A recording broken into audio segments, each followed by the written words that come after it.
god, bro.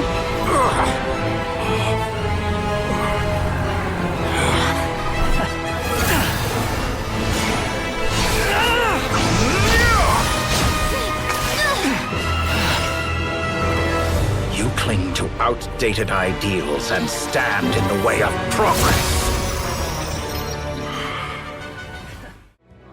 Traveler, Paimon. It's been a while. As it happens, there is a letter here for you. One moment. Here. A letter? From who? Dear Diary, I'm Kale. I work as a trainee forest ranger under my master, Tainari. I'm also studying at the academia. I've been getting better and better at reading lately. Mr. Al-Haytham says that the written word is a crucial medium for exploring the world and understanding oneself. That's why I decided to start this diary. That said, what should I write about? Things are pretty quiet in Sumeria these days. Life is good. Every day is a fulfilling and happy one. When I think back to the days when I suffered from Elazar, or way back to when I was injected with God remains, I'm in a much better place now. I hope it stays that way forever. I'll leave it there for now. Master said he'll take me shopping in Sumeru City today, which is great because I've been meaning to visit the toy seller at the Grand Bazaar for a while now. Kale, time to go. Yes, Master! Huh?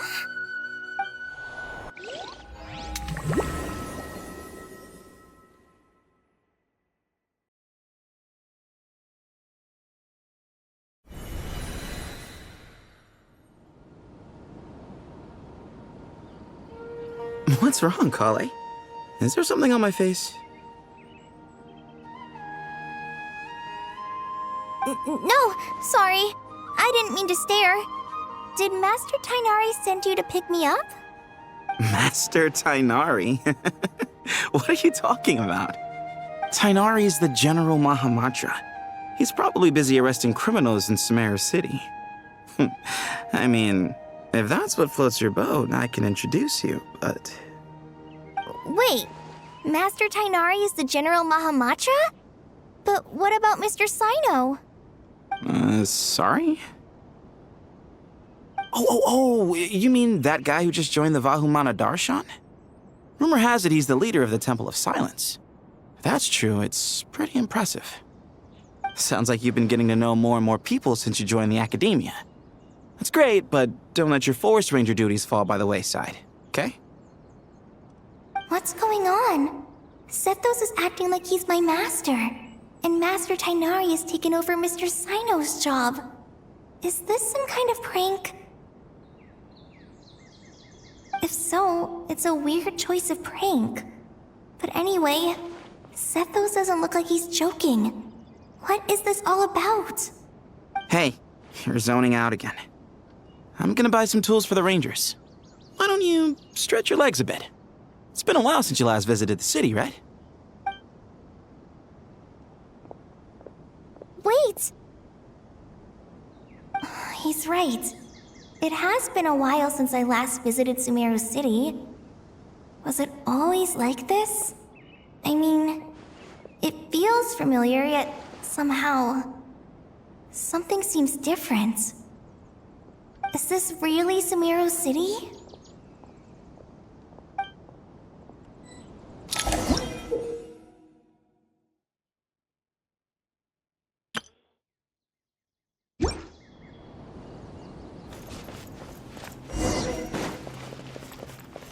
Hey, did you see who just walked by? Would you like some fruit? It takes courage to maintain a peaceful money life, to buy too. that custom made. I heard that Sage disappears without a trace. Lord Kabe Bay, did you get a chance to review this month's accounts? Any feedback? You mean the version you sent over a few days ago? Yeah, I took a look when I received it. I was thinking that maybe our profit margin is a little excessive. I visited some of our commercial partners last month. Their earnings are very slim. Are you suggesting that we give up some of our profits for them? Well, since we have more than we need, yes.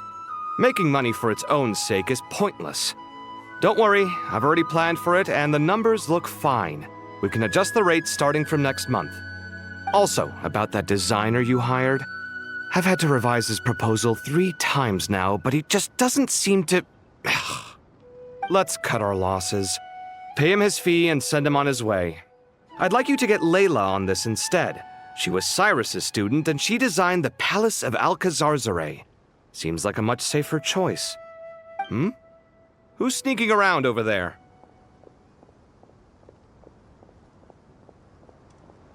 Mr. Cave? Do you recognize this person, sir? Yes, it's all right. We've met. This is Kale, Sethos' trainee. He brought her along the last time I went for drinks with him. What brings you to the city, Kale? Is your master here too? No, this is all wrong! Why is Mr. Cave saying that too? Tainari is my master, not Sethos! This can't be real. I have to ask someone else. There's gotta be someone else out there who still remembers the truth. Hey, wait! Don't run off! How strange. What's gotten into her today? It's like everyone switched places. I guess I'll keep looking around. I heard that the sage disappears without a trace as soon as he gets off work. It's a little mysterious if you ask me.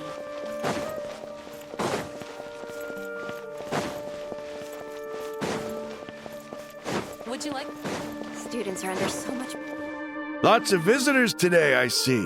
Welcome all. It's been a while. Hey, Rahman. You know that guy who sells face powder on Treasure Street? I haven't seen him around in a while. Any idea what happened to him? Oh, you mean a Hongar? Yeah, he got into a brawl with Shavirme on Treasure Street. He's been banned from setting up shop there for now. Seriously? Oh, well, that's a shame. I was planning to pick out some makeup for you. Oh, don't worry about it. The legendary Flame Mane discussing makeup with the Zubair Theater star dancer. Now there's something you don't see every day. Flame Mane? You know, I'm not actually sure when people started calling me that. Maybe the other Eremites thought I needed a fiercer title to scare people off? To be completely honest, I think the title would fit you better than me, Dia. You think? Can't say I've never imagined myself as a merc. If I ever give up the dancing, maybe I'll head to the desert and give the Eremite life a try. You would? Is that so strange? Oh, not at all. In fact, I've actually had similar thoughts before. If I ever get tired of sleeping out in the wild, I think I might go look for a job at the Zubair Theater. I've adored the dance of Sub-Zeros ever since the first time I saw you perform it. If the chance ever came up, I'd love to try it out on stage for myself. Really? If our manager Sataria heard you say that, she'd hold you to it. Probably grab you by the sleeve and never let you go again. Hey, when that day comes, I'll do your makeup myself. How's that sound? Sure. If the day comes, I'd be honored.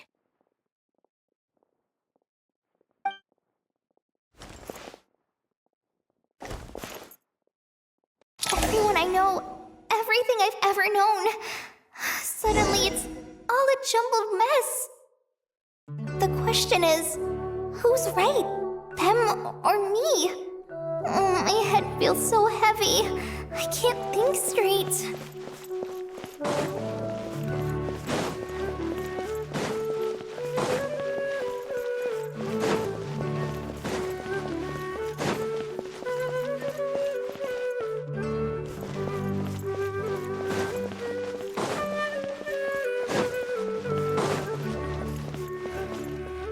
Mahamatra Tainari! We've apprehended the suspect! They say that the fool is prone to blind faith, but the wise man is not immune to it either. Siraj, do you have anything to say in your defense? Tainari, you were the one who turned the sages against me. Just a few words of caution from you was all it took to destroy my research. And now you're trying to stop me again? You should know that mechanical life is the future! We must cast aside our useless flesh and... That's enough. I'm not in the mood to listen to your lunacy. Anyone could tell you how amateur your work is. Karina, Ilias, put him somewhere safely out of the way. Yes, sir. Next on the agenda is... Master? What is it? Wait, did Professor Zahahati send you? She's been encouraging me to take on an apprentice. Might be getting a bit ahead of herself there, though. No, Master! It's me! Kale! Listen to me. Something really weird is going on in Sumeru City. It's like everyone's identities have switched around. You're not the General Mahamatra. You're a Forest Watcher. Just yesterday, we agreed to come to Sumeru City today to go shopping together and... All right, there's no rush. Let's back up a little. Your name is Kale, correct? Although this is our first meeting, you do seem strangely familiar somehow. Is there anything I can help you with? No.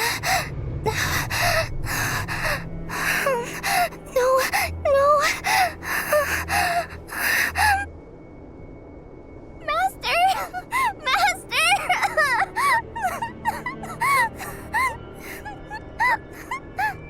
What is it? Huh? Did you have another nightmare?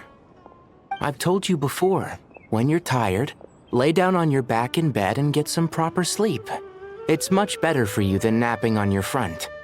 Poor posture obstructs your breathing, which can lead to all sorts of weird dreams. Now, we're supposed to go shopping in Sumeru City today, remember? Cheer up. I'll take you to Hushang's. I heard he's got some new toys in stock. Go wash your face, take some deep breaths, and when you're ready, we'll head out. Okay. Thanks, Master Tainari. So it was just a dream. And yet, dreams can sometimes be a warning of things that will soon come to pass. Who said that? That dream felt unusually real, didn't it? Here's my suggestion. Since you're heading into Sumeru City anyway, you may as well tell Lesser Lord Kusanali about everything that happened. And just to be on the safe side, I think you should also inform your 2 traveler friends who once helped save Sumeru. I'd write them a letter if I were you. Time is short. A storm is coming from beyond the bounds of fate.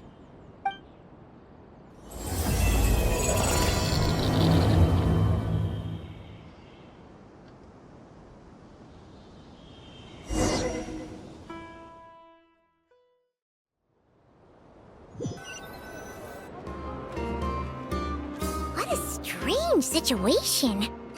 No wonder Kali was in such a rush to write us a letter. Imagine waking up one day to find that everything around you has changed. You might not even recognize Paimon anymore. Oh, that's a scary thought. Let's get to Sumeru and find out what the heck is going on.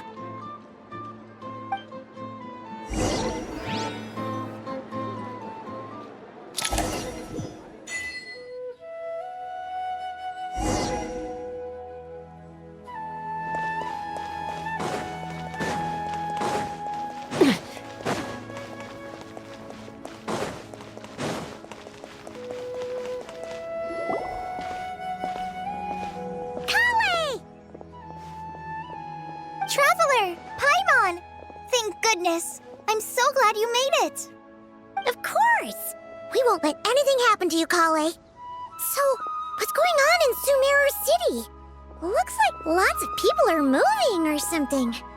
Yeah, I was just gonna say. After I wrote my letter, Master and I went to Sumeru City and told the Dendro Archon everything that I experienced, from start to finish. She was silent at first. It seemed like she was deep in thought. Then the next day, We got told that she was ordering everyone to leave Sumeru City immediately and move to Caravan Rebot. The entire population of the city has to move? Not just Sumeru City. The evacuation also includes Lokapala Jungle, Avidia Forest, Ashavan Realm, and Ardravi Valley. Basically, everyone living in the rainforest must temporarily relocate to Caravan Rebot. Holy smokes! That's crazy! Yes, it's quite an operation. Even if people only bring the bare essentials, the scale is simply enormous. They've requisitioned almost all the Sumpter Beasts in Sumeru for the task, including the entirety of Dori's Sumpter Beast Park.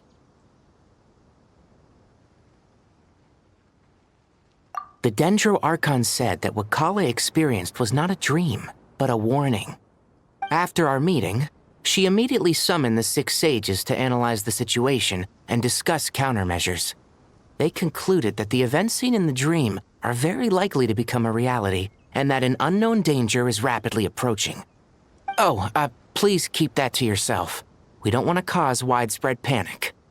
The official reason they've given is a large-scale renovation of the rainforest ecosystem. People are skeptical, but there haven't been any major incidents. So far, at least. The Dendro Archon seemed really worried when we spoke to her. She said you can go visit her in the Sanctuary of Surasthana when you arrive. She also said she'd hold out until the very end. Tighnari? Kale? You got a minute? I need a hand here. One moment, I'll be right there. As a forest watcher, I've been tasked with assisting with the relocation work. There's a lot to be done, and they need all the help they can get. This will be the final group of evacuees from Sumeru City. While they're away from home, they'll be heavily reliant on outside help. Thank you for coming in our time of need. As you can see, another crisis is upon us. Excuse me, sorry to trouble you, but could you help an old man find his medicine? It's buried somewhere in my luggage. Where's my mom? Where did she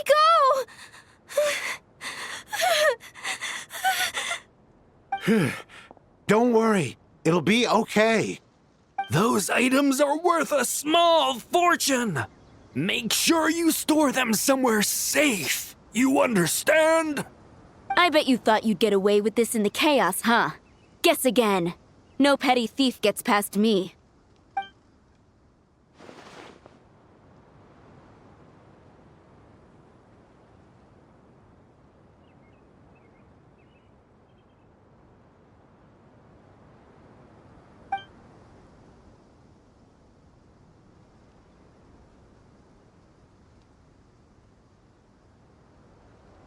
We should go help the evacuees. See you around. I'm so glad that you believed me and came all this way to help. It means a lot. Please stay safe. Don't worry. We may not know exactly what's going on yet, but as long as we stick together, we'll find a way through this. Goodbye! Look after yourselves! Will do. See ya! Whew. Paimon's not sure how she found the words to comfort Kale because, honestly, she's kind of nervous herself. Let's head to the Sanctuary of Surasthana and see Nahida.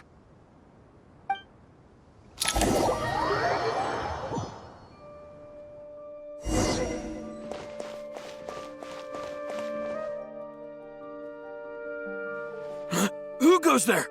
No unauthorized access to this place. By order of Mahamatra Sino.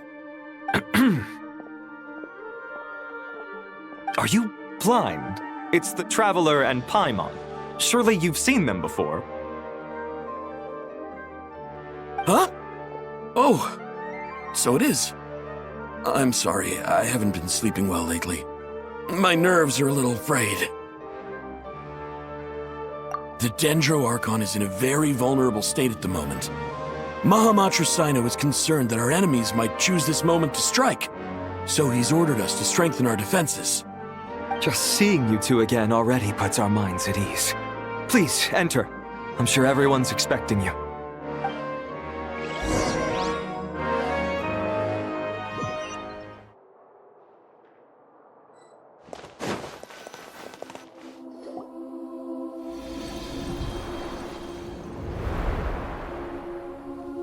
Traveler, Paimon, you made it.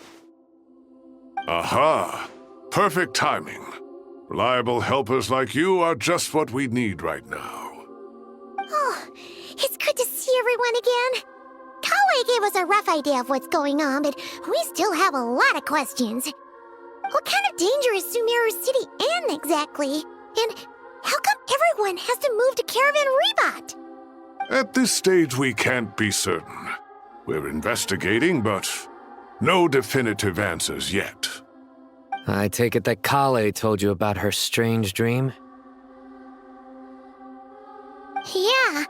Apparently, everyone in Sumeru City was acting super weird. Even you guys. It was like you'd all switched places. That's right. Kale and Tainari reported the situation to the Dendro Archon. She believes that it wasn't merely a dream, and that whatever it was has something to do with Irminsul. It's a reasonable inference. Only through Irminsul can people's memory and cognition be so significantly modified in such a short time. We don't know why Kale would dream of these things, nor who was trying to warn her. The Dendro Archon decided to connect to Irminsul to investigate more thoroughly. Irminsul is connected directly to the ley lines. The tree serves as a central hub where the ley lines converge, and its core function is to record and store the world's knowledge and memories. But something has gone awry, severely compromising the performance of this core function. Information is bottlenecking inside Irminsul, hampering the ley line's flow. If this continues, new information will languish unrecorded, with existing records thrown into disarray. In short, the souls of the dead will be stranded, while the living have their sense of reality warped. In the long run, Kale's dream could well become a reality. And that's just the beginning. There's no telling what other nightmares could end up coming true.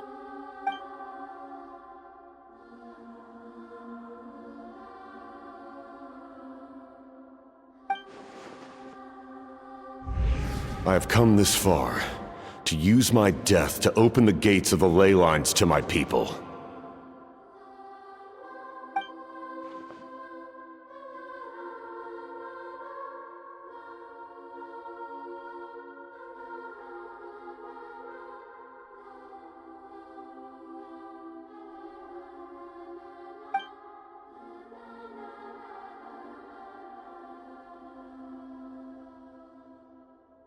Faced with a growing backlog of information, the Dendro Archon decided to connect herself directly to Irminsul and take over the recording and processing function herself. But it is an almost impossible task. Individual brains aren't equipped to deal with the sheer volume of knowledge and memories involved. All that information flooding in at once would instantly fry any human mind. And for a god, even for a god, the suffering must be unimaginable. The Dendro Archon's power originates from Irminsul. Any issue with the tree itself takes a toll on her to begin with. On top of that, she's subjecting herself to the grueling task of processing all that data. It must be torture for her. And despite all of this, she is somehow finding the strength to investigate the Irminsul situation from within and send us her findings. I finished analyzing the latest data. Looks like our working theory was wrong. There's no signs of Irminsul having been attacked from the outside. So it's internal then? Some sort of disease, perhaps? No. I've spent half my life studying the ley lines. If Irminsul malfunctioned this easily, the world would have met its end long ago.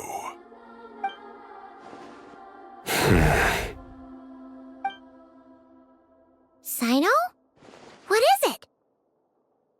Not long ago, I got a tip from the Core of 30 that a large number of unidentified merchant caravans had recently been spotted entering Sumeru through Beta Harbor. At first, I suspected that they might have something to do with all this, so I sent some people to investigate. But if Irminsul wasn't attacked from the outside, Don't you think there are more important things to worry about right now than guessing who's behind all this? It's been over 12 hours with no new intel. If even the Keeper of Irminsul is this badly affected, you can imagine how bad things are in there.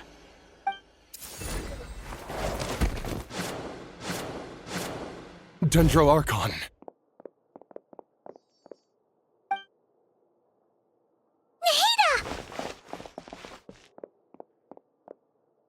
What's wrong? Her breathing is weak, and her elemental energy levels are dangerously low. Looks like it's time to move to the backup plan. What's the backup plan? Get out of the city and take the Dendro Archon with us.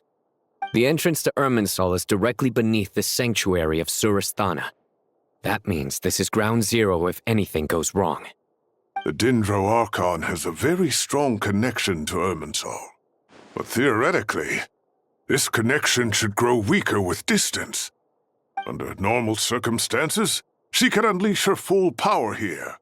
But with Irminsul out of control, our first priority is to get her away from here.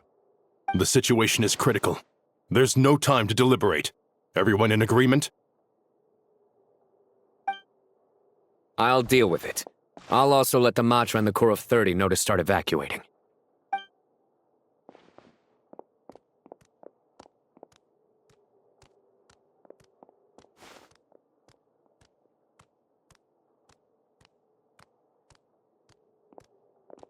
Let's go. No sense grieving when there's nothing more we can do. Agreed. We'll be back as soon as this is over.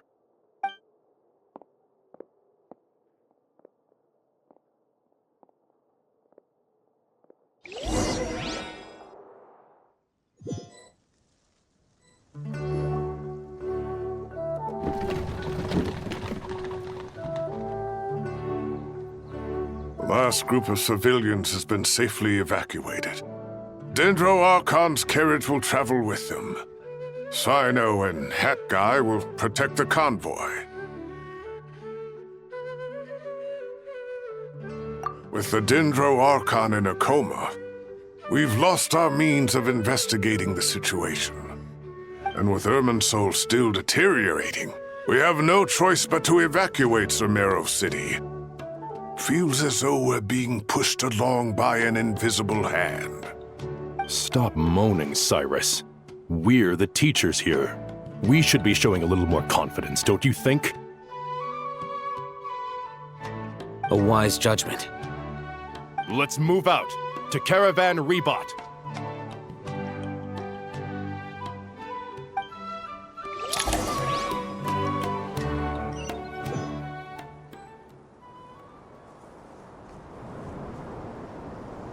Sir, all units are in position. Good. Everything is going to plan. Interfering with Sumeru City is a necessary step, so do not hesitate. The Irminsul situation will not harm you. We need to speed things up here, too. We don't want to keep our client waiting, do we? No, sir. You have my word. Everything will be completed on schedule. They say that fervent ambition attracts the favor of the gods, and with it, a vision. But we appear to be the exception. So, is our ambition not strong enough? Or does it threaten the very foundations of this world?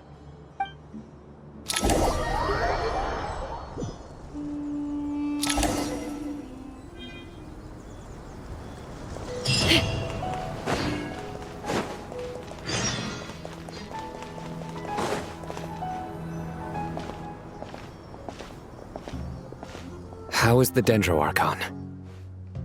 Her breathing is steady. I prepared some therapeutic incense for her, but it hasn't had much effect. Her vitals are still very weak. Based on the information you've provided, I have a working hypothesis. Her condition is partly due to Irminsul's influence, and partly due to a physiological imbalance caused by the rapid depletion of her power. Elemental energy usually flows through the body at a relatively constant rate. The body grows accustomed to this rhythm, so when it's thrown out of balance, physical symptoms will appear. Is this similar to the ley lines? Overloading and withering both directly affect their vitality, potentially causing irreversible damage. Correct.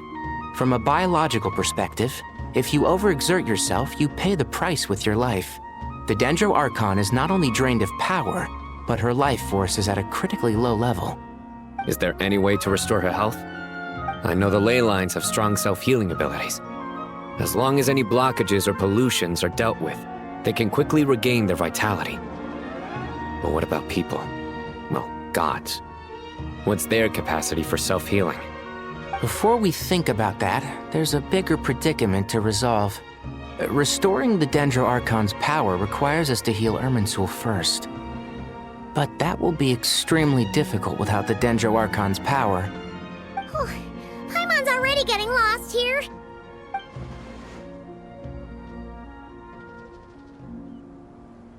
Master Tighnari and Sino look so serious. I've not heard Master speak in this tone for a long time. Tighnari.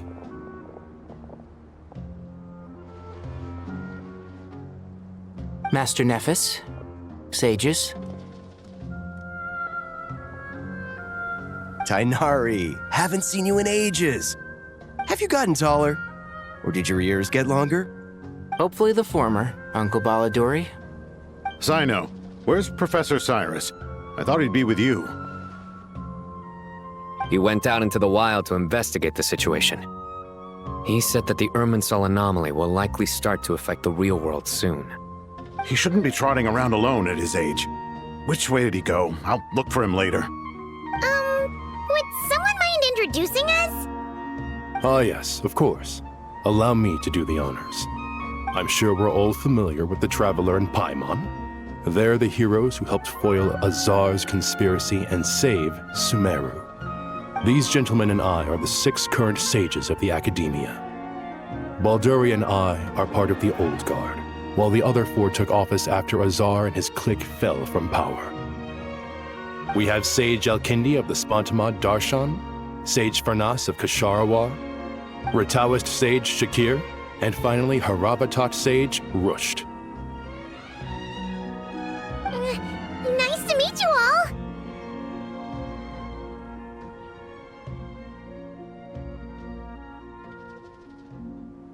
I've heard much about you. Delighted to finally meet you in person. You're younger than I imagined for someone with the power to stand up to fate itself. Thank you for lending your aid to Sumeru once more. Once we're on the other side of this, could we get a photo together? My daughter has a friend named Isak. He's always talking about you two. Of course! No true hero would deny a child their wish. Back to business. So with the Dendro Archon currently in a coma, the people have taken temporary refuge at Caravan Rebat. But they cannot stay here forever. We need to come up with a plan as soon as possible. Farnas, any thoughts? Well, firstly, having reviewed the data, I'm inclined to agree with your assessment.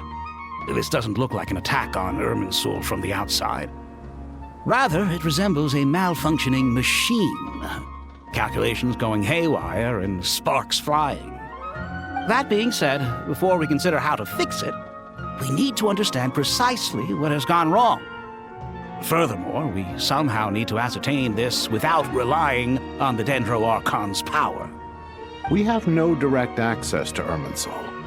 However, we might be able to gather the information we need from the ley lines. Study the branches to learn about the trunk, in other words. Wait, is that what Cyrus is up to? No wonder he ran off to research in the wild. Curse always one step ahead of me, isn't he? I heard that while in the sanctuary of Surasthana, the Dendro Archon had to serve as the central information hub herself. This is a clear sign the situation within Irminsul might be far worse than we can imagine. Irminsul is vital not just to the safety of Sumeru, but to all of Teyvat. We must be the ones to bear responsibility for this world. To be on the safe side, I think we need to consider some backup plans. Are you saying we should consider a scenario in which Irminsul is completely destroyed? I'm merely pointing out that the possibility exists. You have a valid point. But until worst comes to worst, I believe we should focus our efforts on resolving the Irminsul anomaly and helping it recover. Kale, I understand that you were the first to foresee this crisis. If it's all right, I'd like to talk with you about it in more detail. Of course! But even I don't know how I came to have that dream. If there are no signs of external damage, could it be a stress fracture? Metals tend to suffer from this issue with long-term use. And Irminsul has existed for centuries, after all. It's possible, but surely a stress fracture would be more likely to cause a complete shutdown rather than chaos.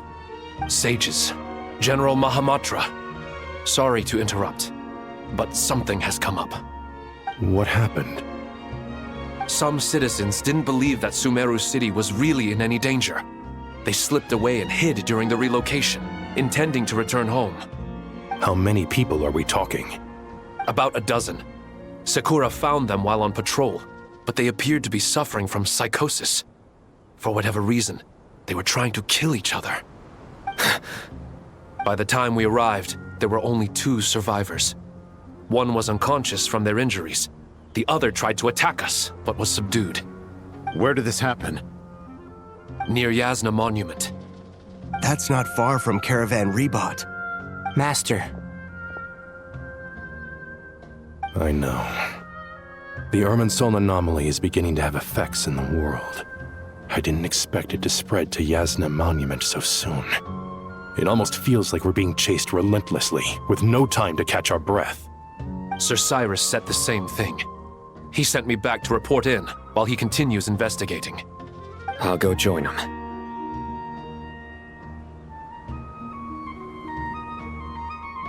Count me in too.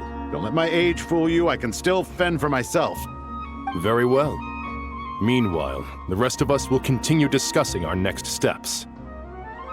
Get back soon. Take care of yourselves. It's getting dangerous out there.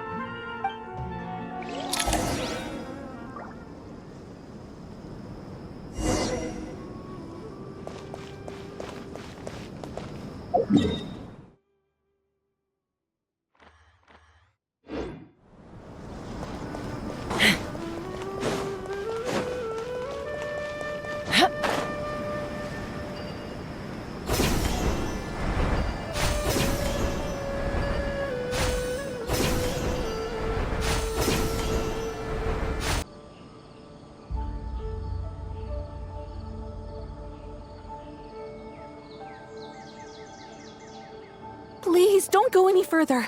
As you get closer to Sumeru City, there's no knowing what dangers you might encounter. So this is our mentally disturbed man? I'm going to gut you all!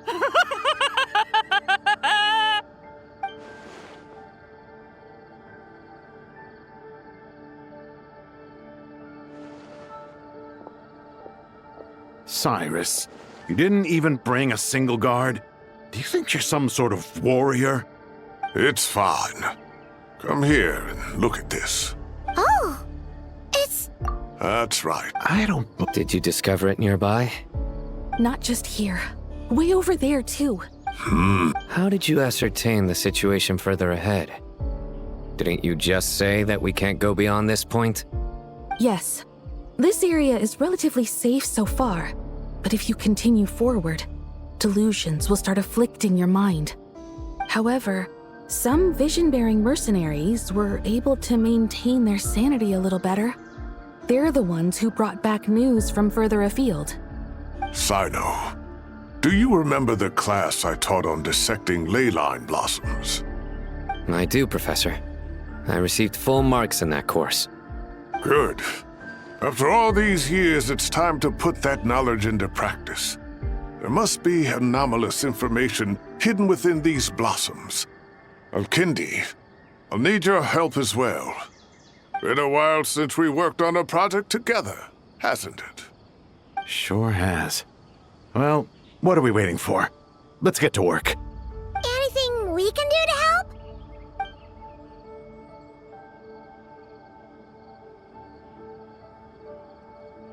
Will you need my help? All right, well, Don't go too far. There's too many unknowns at this stage. Let's regroup at Caravan Rebot later. Don't worry if you don't show up. I'll come and find you.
That should be the heart of Oasis. All we need to do is light it with the fire seed, and it'll restore a pep with elemental power. The damage it suffered internally will also slowly begin to heal.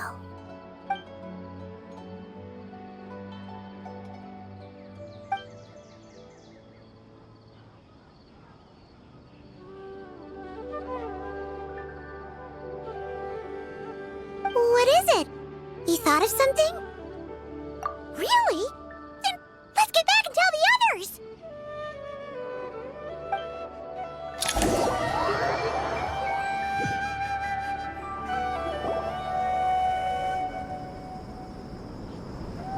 Whew. Glad to see you've returned safe and sound. Any longer and we would have gone out looking for you. Well, this is a nice surprise. Paimon sure feels better with everyone we know here. We've made some progress, so let's start by giving you and Paimon a quick update. By dissecting the ley line's blossoms, we've been able to deduce that although Irminsul is experiencing an anomaly, it has not completely rejected access from the outside. The Dendro Archon has the power to connect to Irminsul, but there's also another way. I assume you recall the devices everyone was wearing when you first arrived in Sumeru? Devices? Oh, wait. You mean... The Akasha terminals? That's right. Of course! It's been so long, Paimon almost forgot all about the Akasha. Wasn't it shut down, though? Yes, but although the system isn't currently operational, the technological infrastructure is all still there. And it turns out that a certain someone gets so bored at work that he's actually read through every single one of the instruction manuals. No prizes for guessing who that was. If praising others is that embarrassing for you, you can simply spare yourself the ordeal. As much as it pains me to say anything nice about him, there's no denying his intelligence. He rarely forgets anything he's read. The Akasha is exactly what Sumeru needs at this moment. Between us, we should have all the knowledge and expertise we need to get it up and running again. But if I recall correctly, doesn't the Akasha need a Gnosis to function? That's exactly right. The Akasha relies on the Gnosis as a power source, and in its absence, we'll need to find an alternative. To tackle this problem, it looks like we'll be relocating once again. Mainly to the Temple of Silence. Ring any bells? It's the only major institution in Sumeru dedicated to preserving the knowledge of King Deshret's civilization. You might find the answers you're looking for hiding there. I agree. There's a good chance. Master Nephis and the other sages have discussed it. As the chaos from Irminsul continues to spread, Caravan Rebot won't be a safe haven for much longer. We have to move into the desert next. The scholars and sages will head to the Temple of Silence, while the civilian population seeks refuge in Aru village. The Eremites will keep everyone safe during the journey, and Candace will be there to receive us at the village. This leaves us just one thing to worry about. That Dendro Archon. She's very weak. We can't afford to wait until Irminsul is fixed. There has to be another way to help her. Huh. Wow. Luckily, the Traveler had a eureka moment while we were out investigating. Really? Wow, nice one, Traveler. Let's hear it. What say our Amorta experts? Theoretically, it's feasible. From what you're saying, although elemental life and elemental energy have their differences, the Dendro Archon has explicitly stated that she can imitate the power of the former. In which case, as long as Apep is willing, she should be able to convert her own power into a form that the Archon can use. It wouldn't be difficult for her at all. The only problem is convincing her to help.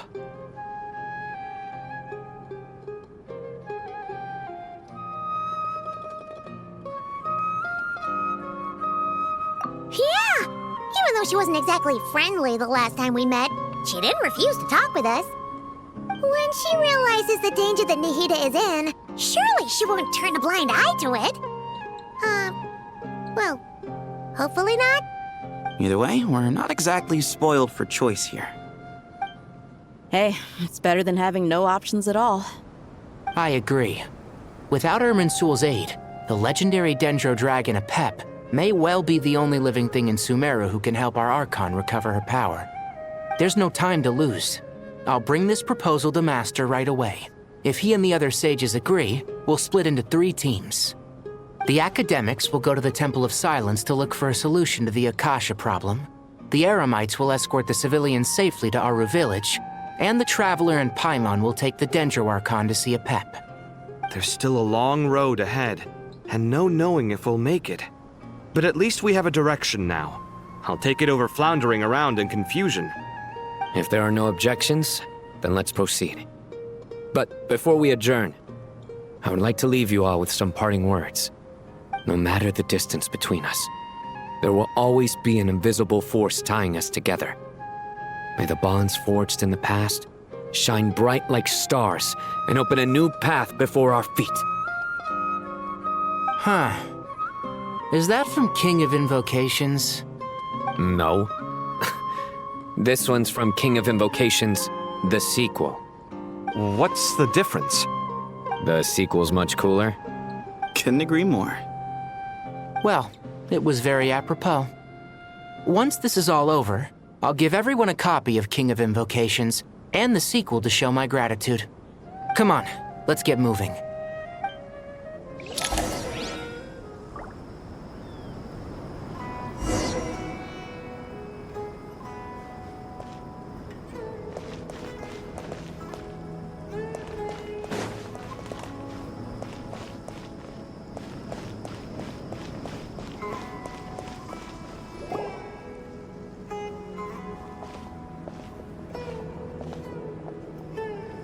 Tighnari has brought me up to speed.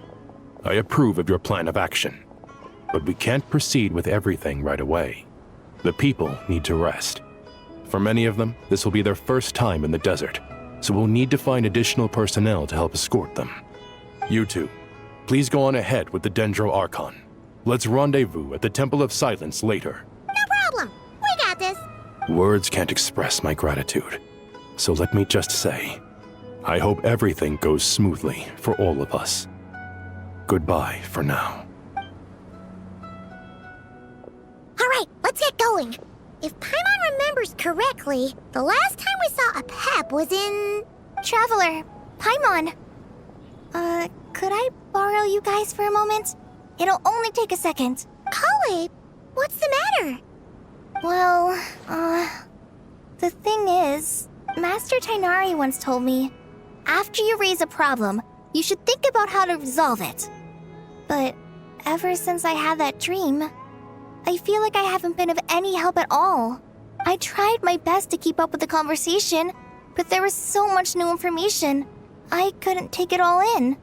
So, I just wanted to ask, do you have any tips for me there? Huh, Paimon, but fear not.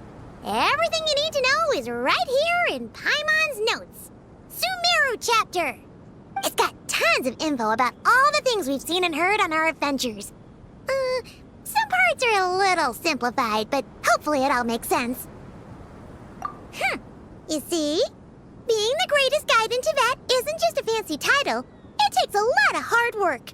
Paimon doesn't always understand the things you're talking about with other people. Whenever that happens, she notes down the confusing parts and goes over them in her own time. This is perfect. Could I borrow it? Sure. Matter of fact, you can keep it if you want. Paimon has another copy. The spare copy was originally meant for the Traveler. Paimon used to worry that one day she might not need a guide anymore, so she wanted to have a gift for her, in case we ever parted ways. But it doesn't seem so necessary nowadays. We have so many more places to see together. One copy will be enough for both of us. Thank you so much. But still, these are your treasured memories. I think I'll make my own copy and then return the original to you. Anyway, that was all. I won't keep you any longer. Have a safe trip. See you again soon. See ya! Alright, time to bring the Hida to see a Pep. Let's hope that old grouch is in a negotiating mood.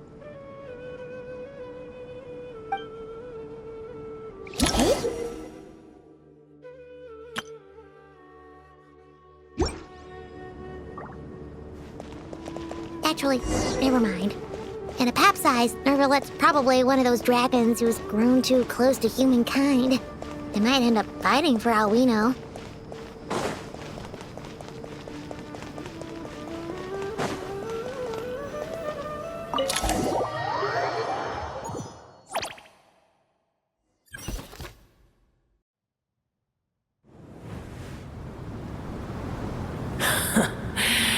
I had a feeling your kind might come calling. The ley lines are in disarray. Something has gone wrong with Irminsul, yes. Even from a great distance away, I can sense that Sumeru is headed for destruction. You who took our home from us, prepare to watch as your own world is plunged into oblivion. Oh, how the cycle of history comes to a poetic conclusion. This isn't a joke, Pep! The Hida is in grave danger! Can you please help her?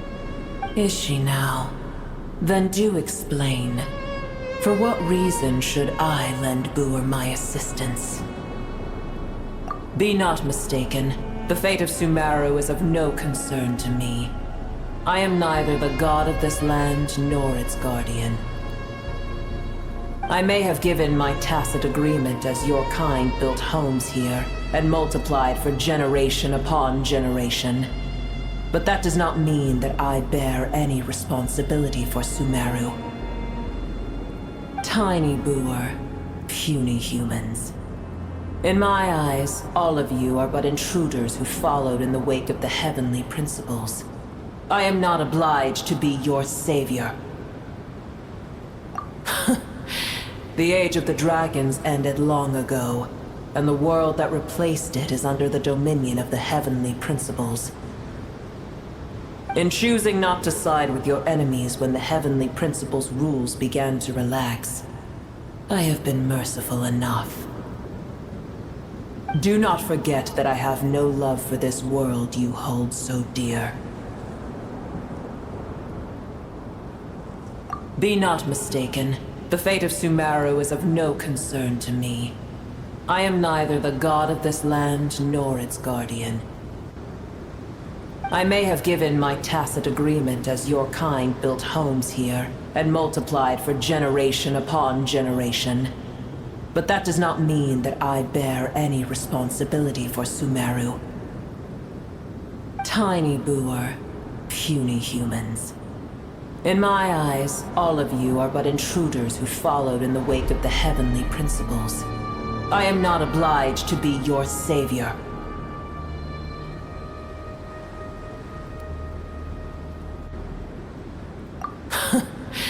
The age of the dragons ended long ago, and the world that replaced it is under the dominion of the heavenly principles. In choosing not to side with your enemies when the heavenly principles' rules began to relax, I have been merciful enough. Do not forget that I have no love for this world you hold so dear.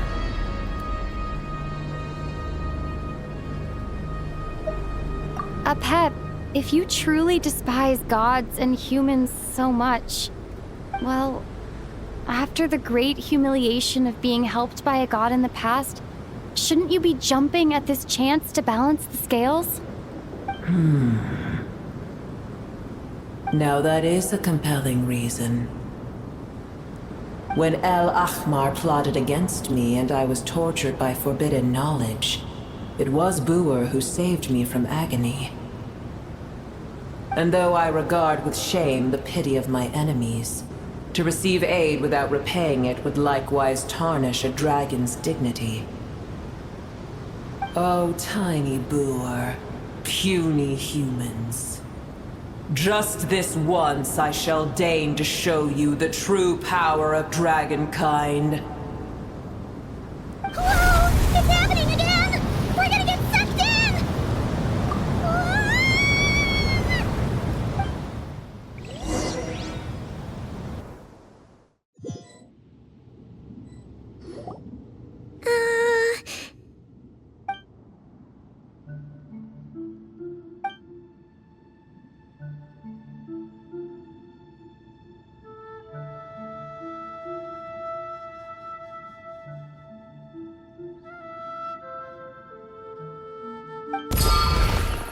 It is done.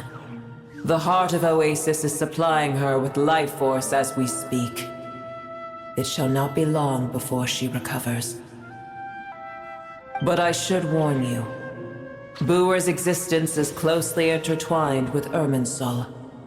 Unless the issues plaguing it are resolved, she will never completely recover her former strength. Oh, thank you. Spare me your words of gratitude.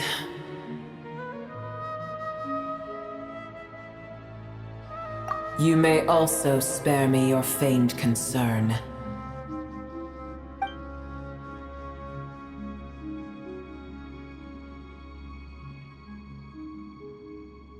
A dragon's sovereign's power is far greater than you can imagine. While I was indeed weakened when the heart of Oasis ran dry, providing tiny Buer with a morsel of my life force shall have little consequence for me. Oh, good to hear.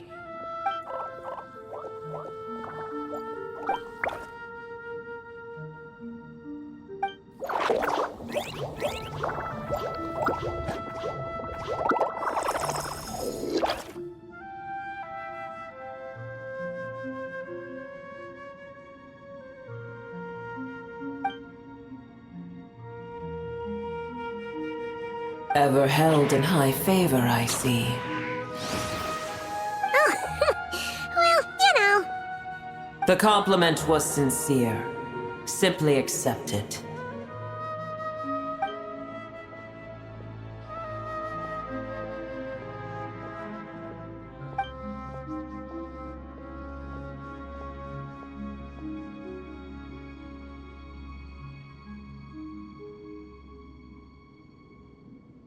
I did once. That tree was not planted by the heavenly principles. Irminsul existed before they ever arrived in Tevat. What?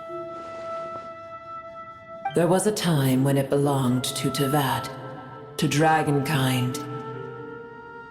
Its appearance and function then differed greatly from today. The ley lines flowed with an abundance of a familiar, primitive form of elemental energy. You may know it as the power of the Light Realm. The heavenly principles usurped and refashioned Irminsul, made it serve humanity, and used it to anchor the fate of the world. Yet in the end, humanity has failed to protect it. Heavenly principles, God of gods. It makes me sick. The enmity between your kind and mine can never be bridged. As things stand today, holding a grudge against you would serve no purpose. But there will come a day when we reclaim this world for ourselves. The opportunity will arise no matter how long we must wait. I can already sense that far away from here, the Hydro Dragon has wrested his authority from the hands of the usurpers.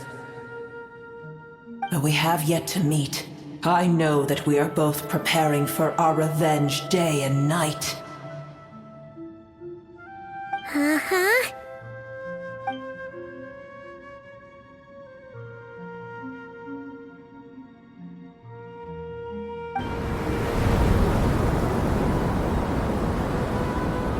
I hear a great disturbance out there. Huh? What is it? Sandstorms come. The Djinn. I see.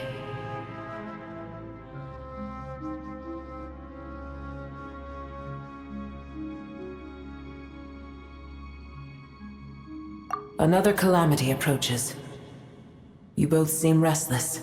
Let us part ways here. Boer is safe with me. Once she has recovered, I shall return her to your side.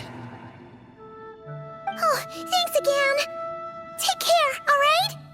I told you already I have no need of your feigned concern.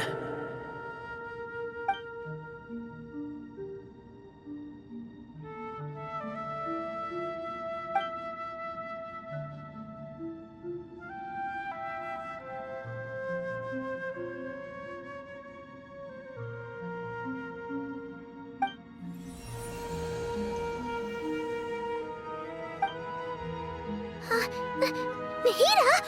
You're awake! Are you okay? Cease your interrogation. Yes, she awoke for a brief moment, but she has now lost consciousness again. Take it. We shall talk more at another time.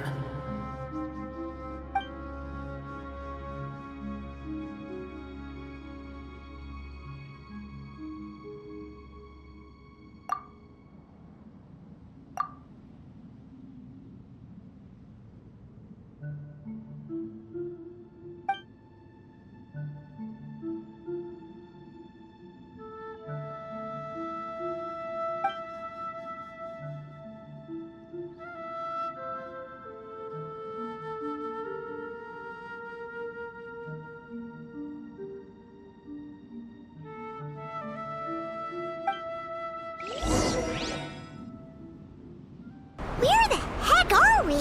Did you just dump us in the middle of nowhere? Wait. No. Paimon remembers now. The Temple of Silence is over that way. Come on, let's go find the others.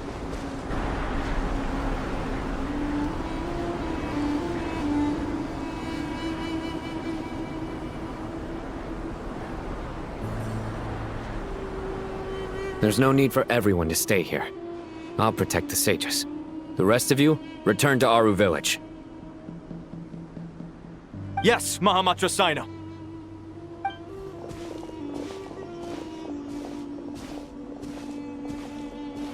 Sino! What's going on? You're back. How is the Dendro Archon?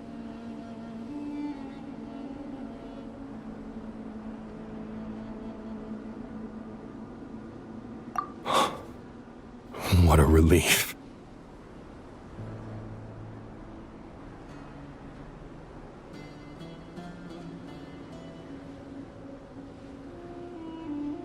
It's the Djinn. Countless Djinn have stirred up violent sandstorms across the desert, blocking our path to the Temple of Silence. Tighnari and Kale have returned to Aru village to help. The Djinn are being highly aggressive, so both the village and the merchant caravans require protection. It's just one thing after another. Where did all of them come from anyway? In all my trips to the desert, I've never seen anything like this before. As I see it, the only possible candidate is Gurabad. Gurabad? Baladuri could explain in more detail if he were here. All I know is a rumor I've heard about from previous trips to the desert. Supposedly, a great number of dormant Djinn lie sealed beneath that city.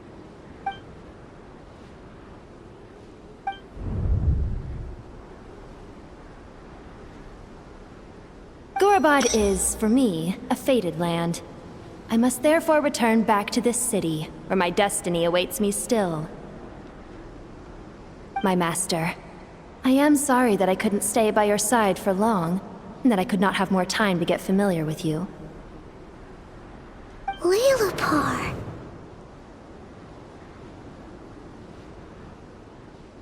Yeah, we once said goodbye to a friend there. Well, maybe not a friend exactly, but someone we met on the road anyway. She was a strange bottle. If we can find a way to wake her up, maybe she can help solve the situation in Gurabad. Well, be careful. You may find there's more than just the Jinn to worry about. You mean there are other dangers in Gurabad? It's a sensible assumption to make. The moment we arrived in Caravan Rebod, the Irminsul anomaly started spreading in that direction. Now we've moved to the desert, and suddenly we're plagued by Jinn and sandstorms. To call it a coincidence would be a stretch. Don't worry, we've gotten a lot stronger since our last stint in Sumeru.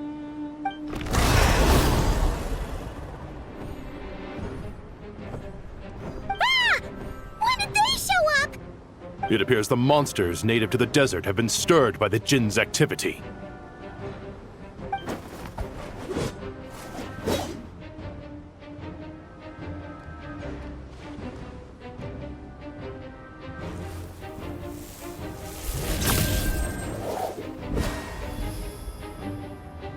You should get going. We'll take care of things here.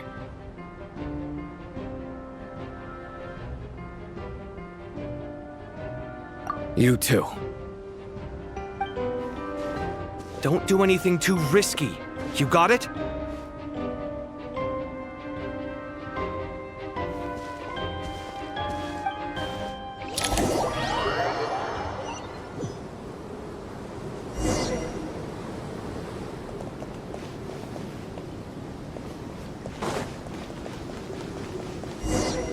The Jinn are swarming out of Gurabad! Looks like Alhazen was right!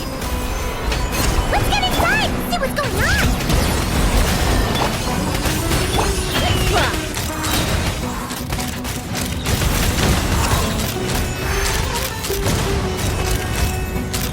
Locked on! Locked on!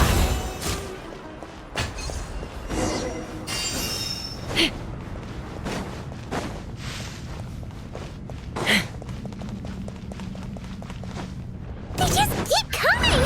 How many of these things are there? We'll never take them all out! Let's just head further inside for now!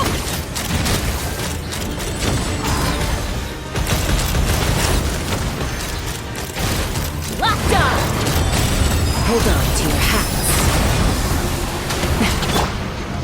Stabilize! Light it up! Tell me what you see. Open fire! Open fire!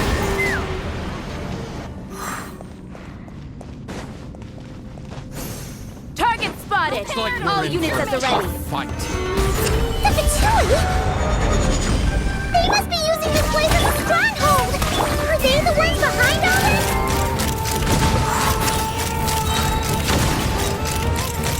Open fire! Did it Locked on! take too long?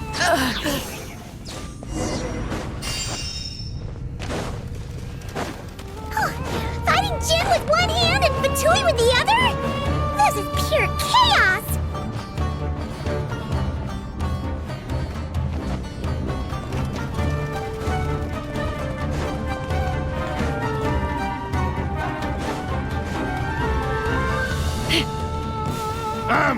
Fix your skull! Take me up! Locked on! Open fire! Locked on!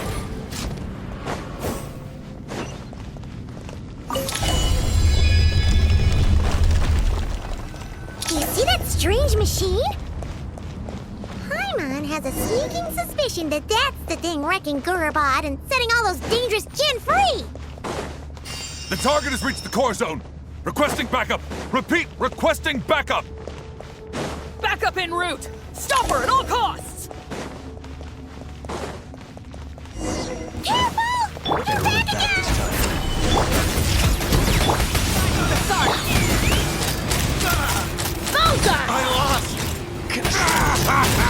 done! Open fire! Open fire! Knock him down. Nice one, Traveler! Let's keep going!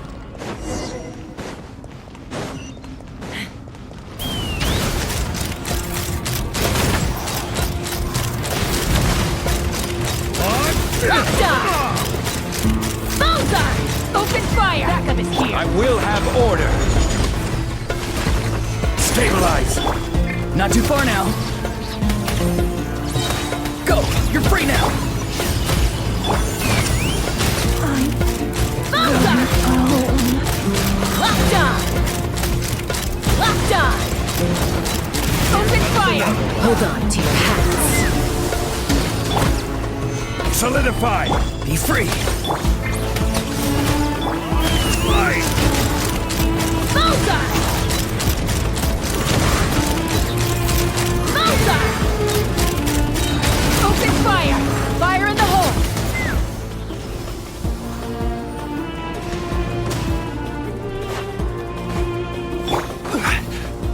Order guide you! Stabilize! Light it up!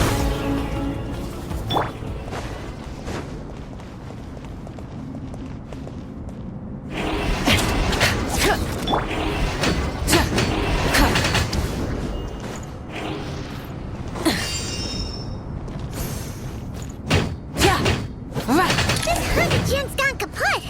Now we can finally... It seems my subordinates failed to stop you in your tracks. Apologies, sir. There is no need to apologize. You did well to hold your ground against such a powerful adversary for as long as you did. I must commend your courage and perseverance. So, you're in charge here, huh? First the problems with Irminsul, now this mess in Gurabad? Are you the ones responsible for all this?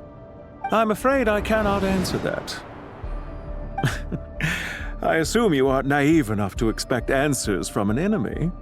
Oh, this guy is so snooty!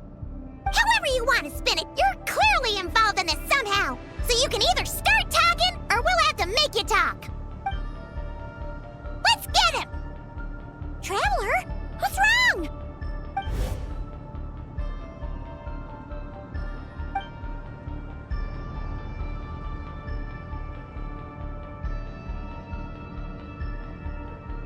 You're remarkably calm. Some would act more rashly upon finding the ringleader all alone. But you keep your cool. Even as your enemy, I must applaud you. Did you show yourself just to say that? Is this you trying to take back control of the conversation? Unfortunately, I really don't have anything to say to you. I am here merely to indulge my own curiosity. Your names are well known among the Fatui. Naturally, I wanted to observe you up close while I had the chance. Hey!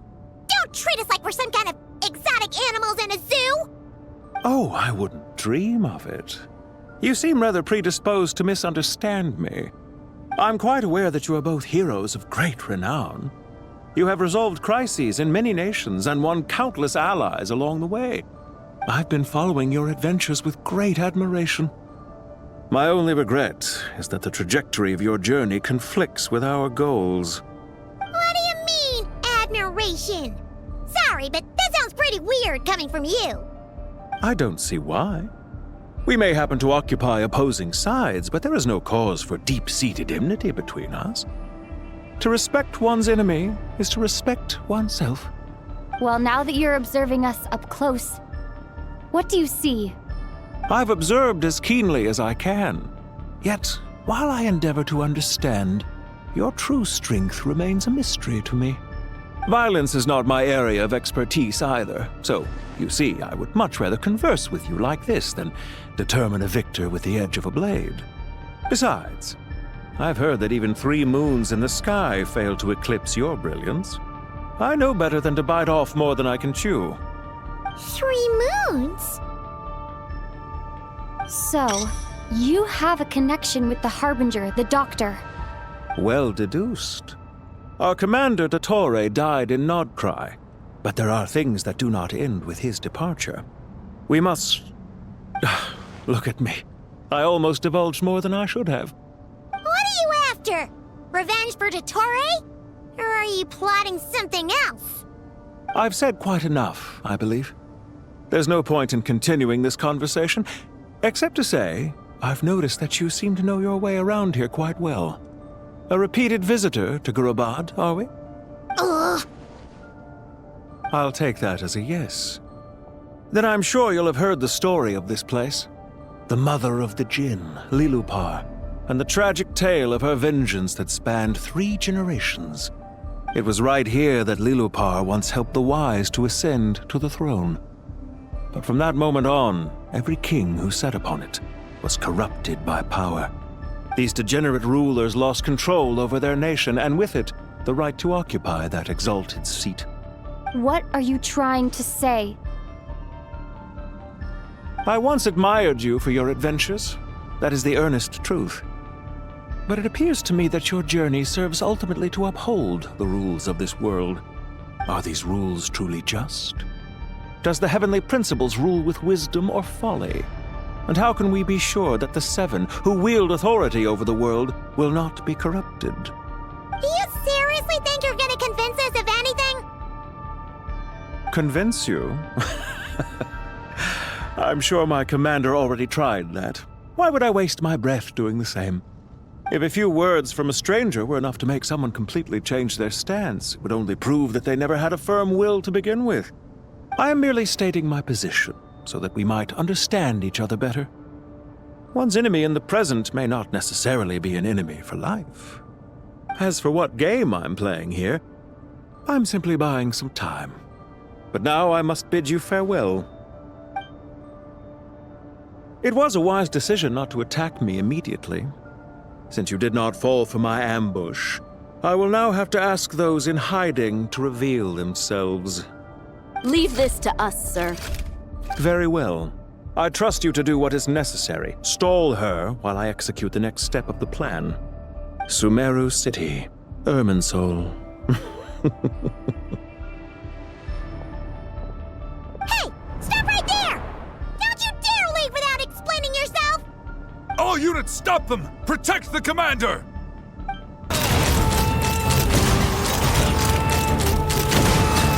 Rear guard to the front! Don't let them through!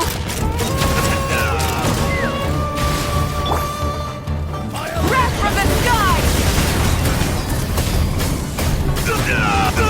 Get that thing in position! Solidify! Take too long. Open fire! Hold on! Just a little longer!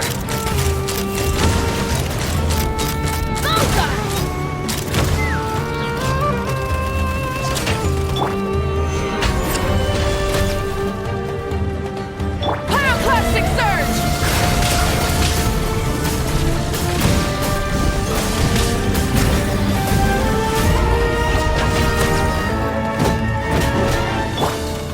Gather! Take me up! Locked on! We finally beat them! That mysterious guy can't have gotten far! Let's catch up with him!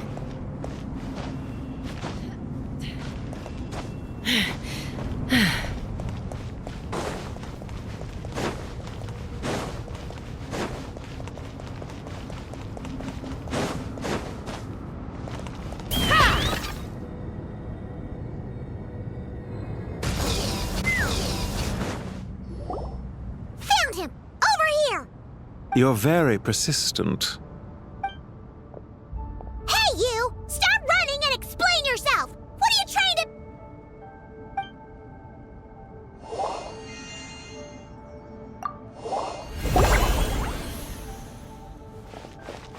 What's this? Relax. A small trap like this won't be enough to hold you. The sandstorms from Gurabad will die down soon enough, but this small window of time was all we needed to launch the next phase of our plan.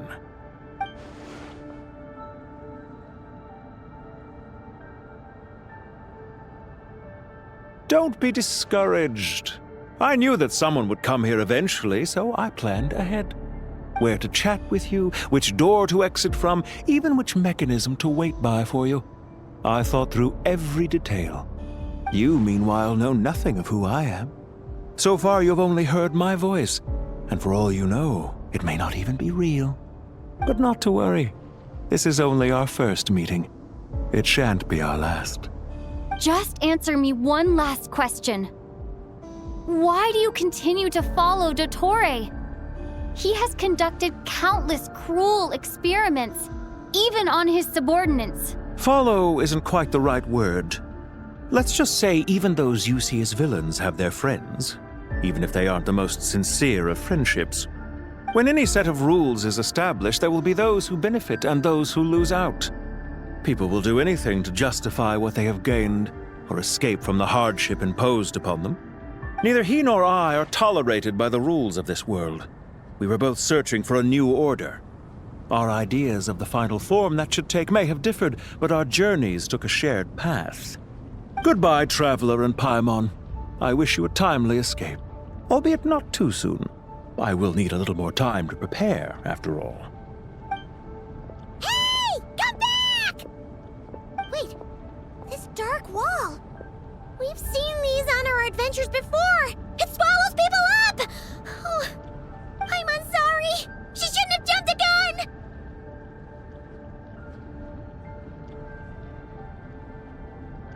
Oh, okay.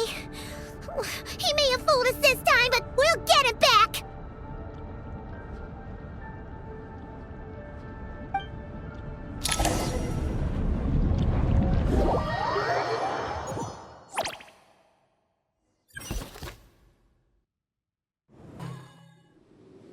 Sino and his team are guarding the north. We'll take this side. There's so many Jin. We can't let them get into Aru Village. Don't fret. I am well prepared for this situation. Huh. So you have a solution? Perhaps you're unaware that I have a trusty genie partner of my own, Plumpy. If I send her to negotiate with the others, this whole thing will be resolved before you can say Mora. Off you go, Plumpy!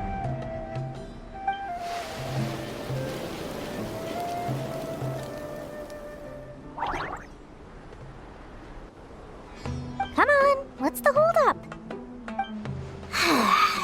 5,000 Mora. 20,000 Mora.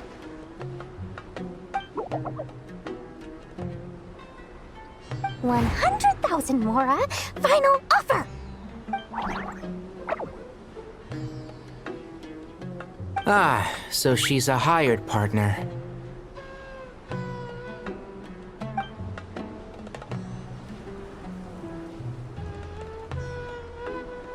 Hired partners are reliable too.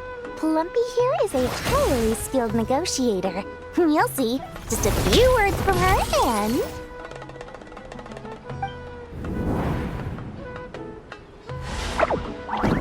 Plumpy! Don't you Jin have any respect for the rules? This was supposed to be a negotiation! How dare you treat my messenger like this? You wanna play rough? You can play at that game!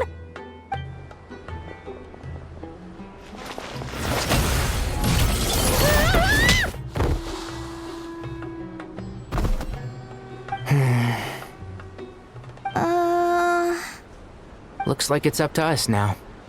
Be careful, Kale. Yes, Master.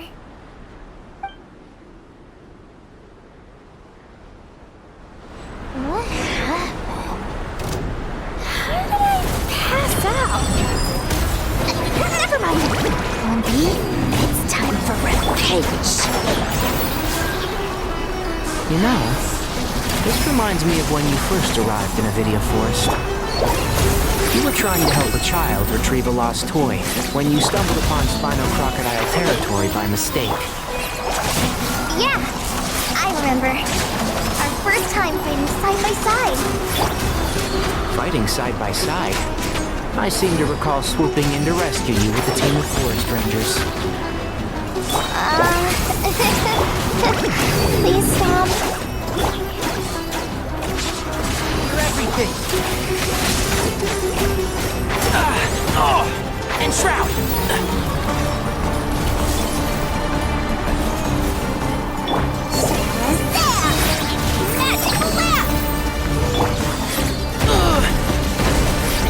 One with the one thing after another. Let's nip that in the bud. Keep up.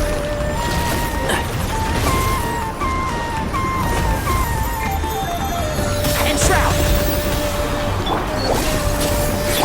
Fly! Try this on for size.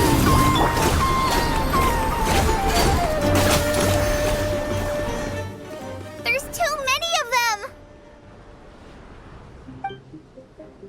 I can't believe I used 12 rare items in one battle! Ugh.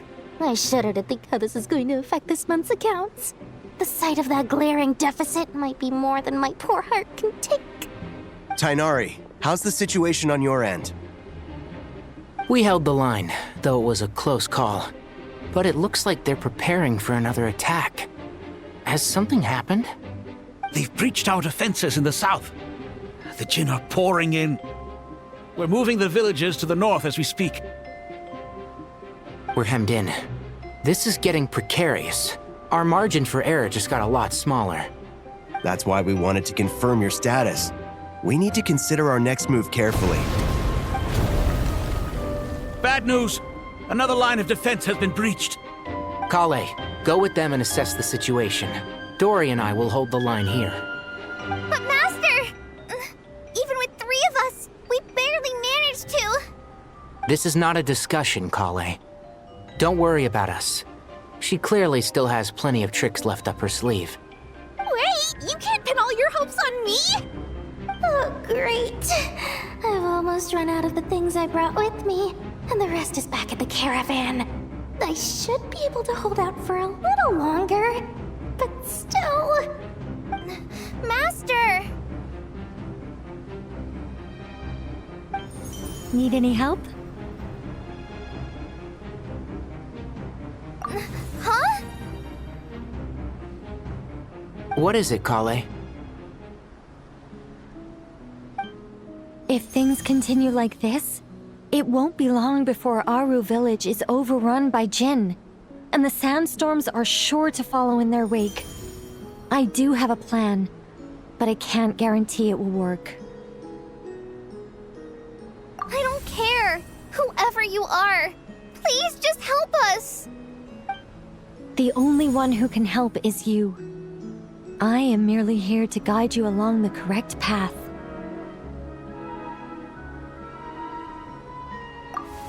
I am a spirit created at the beginning.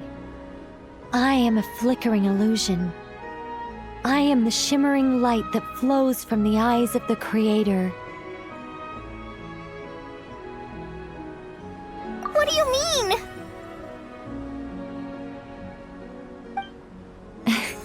It doesn't matter. You don't need to understand it. Just repeat after me, one line at a time. Watch out! Jinn incoming! I am a spirit created at the beginning.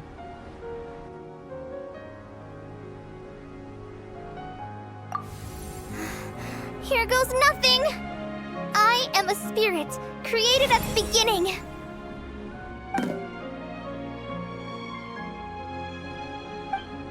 I am a flickering illusion.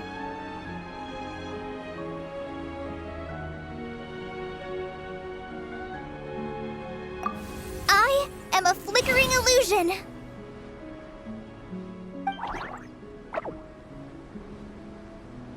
What's wrong, Plumpy? I've never seen you so agitated before. But how do you... Do you know what Kale is reciting? I am the shimmering light that flows from the eyes of the Creator.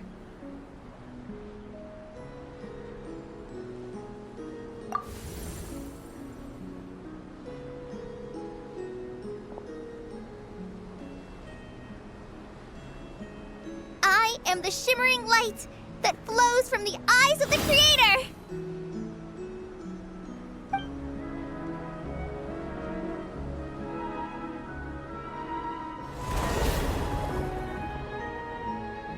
It's a song composed by the goddess of flowers, but very few records of it remain, even in historical texts. All we have is a few fragments. Is Kale an avid historian? Not to my knowledge. The Jinn have actually quieted down. Although, no, it's more than that. It looks like they're showing submission. Clearly the songs left by the goddess of flowers have a soothing effect on them. At the very least, they're much calmer now. Really? Let me try. I am a spirit created at the beginning.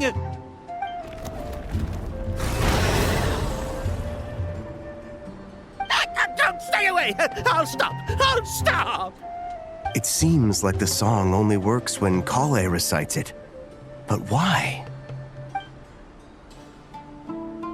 Kale.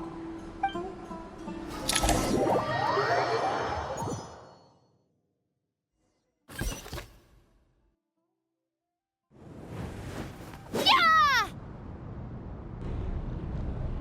Any luck?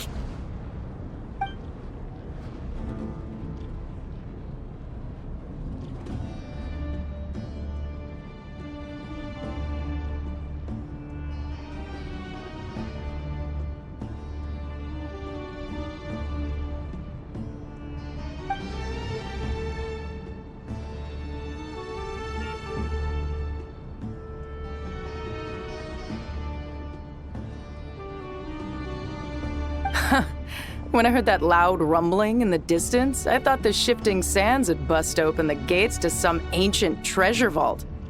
Turns out it was just you guys. Huh? Wait, that sounds like... It's been a long while. Did you miss me?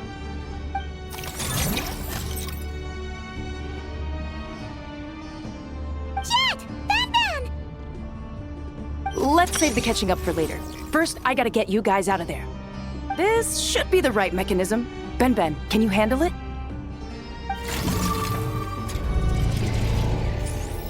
There we go.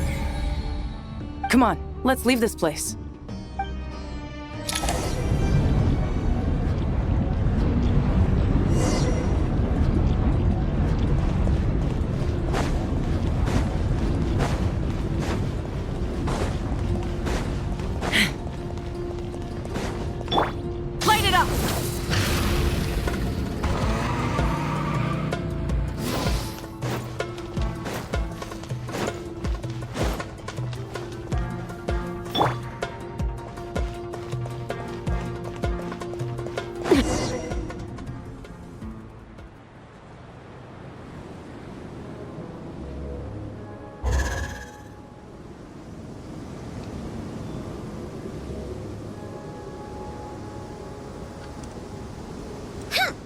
Fatui sure made themselves scarce.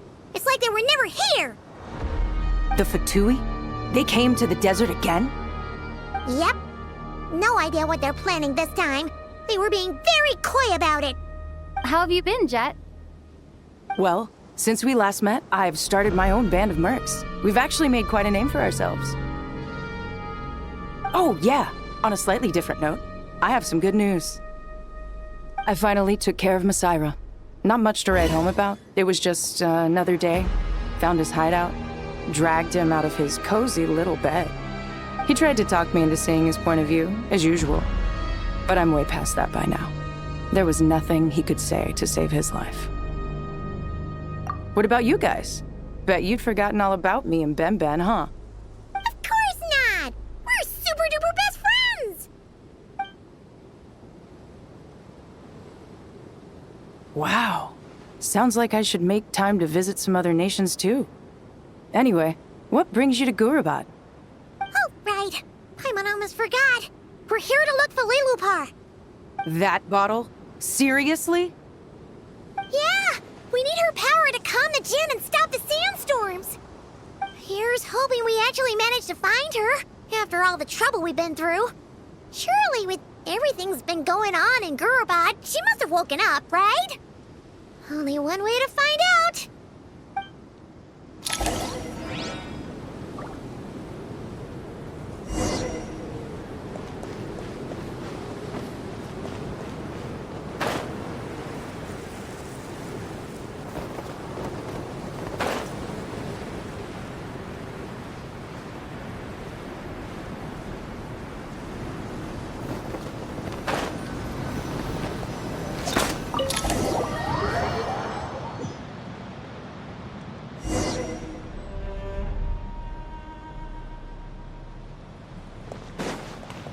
Let's see. She should. Aha! Found her!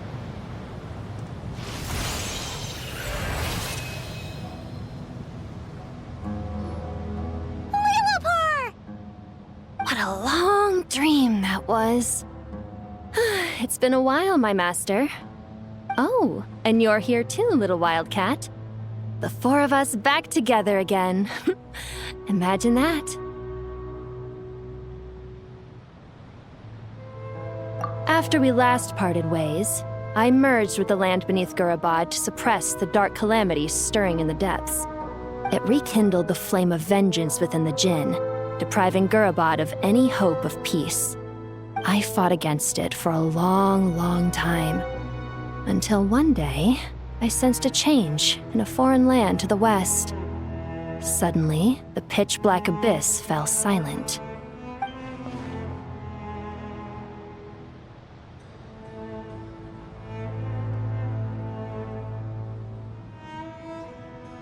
Once satisfied that that dark power could no longer bewitch the Jinn, I too fell into a deep slumber, from which I have only now awoken.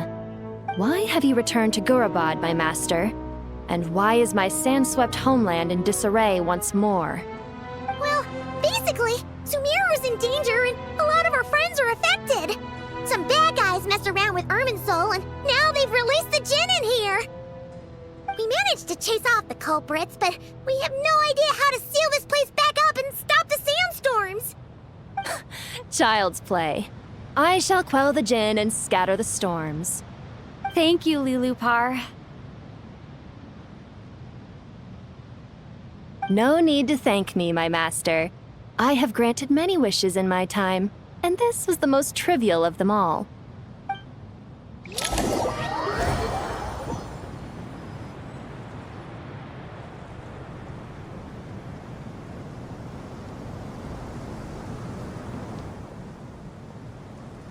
The sandstorm's gone. The sun shines bright again. When I said that we'd meet again under a lovelier sun, this was exactly how I imagined it. Yay! Although, honestly, Paimon would love to hang out with you more, even if the weather sucked.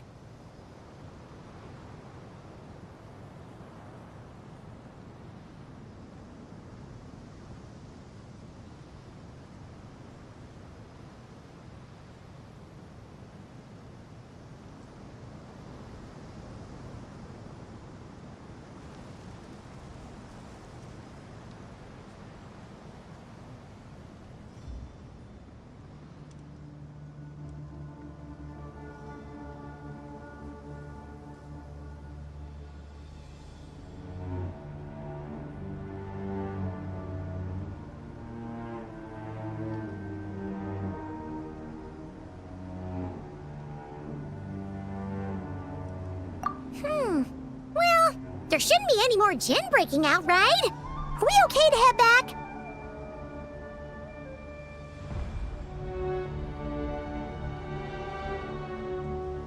Sounds good. You can introduce us to your other friends. Another adventure begins. Lovely.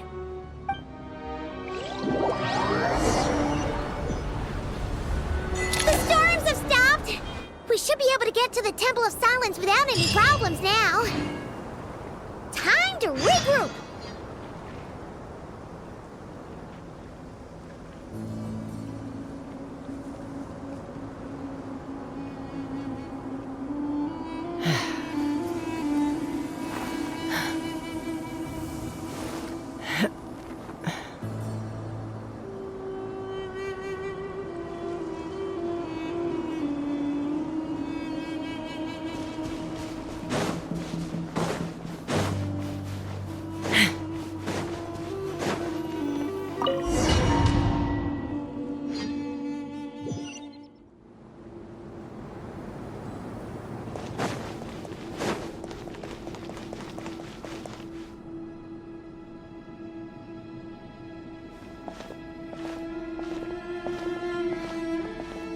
So, this is the Temple of Silence.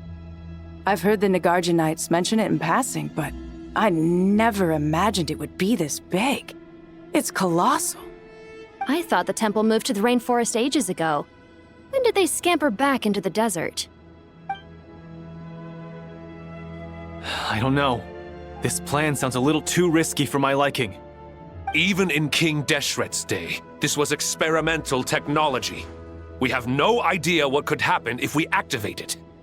Well, unless you know of another viable alternative for the Akasha terminal, I'm afraid this is our only option. The plan is sound, and the risks are manageable. However, if we are to proceed, we must act quickly. The scale of this project is enormous. Even with Kave, Faruzan, and every other scholar of mechanics working on it full-time, the proposed modifications won't happen overnight.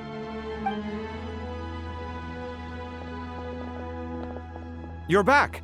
Everything all right? And who are they? Friends of yours?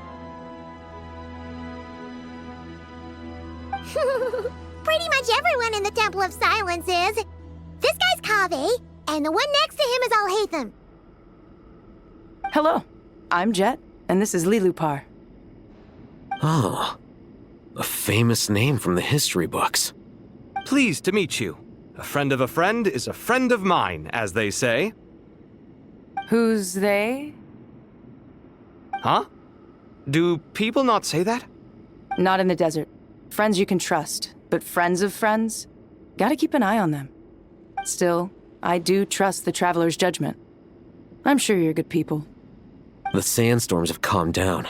I take it the Gurabad problem is resolved? What did you find?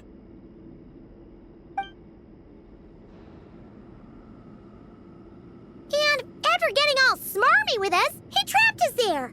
Luckily, Jet used the mechanism outside to free us, and then we got Lilupar to put a stop to the chaos. Wow. Thanks for being there to help them.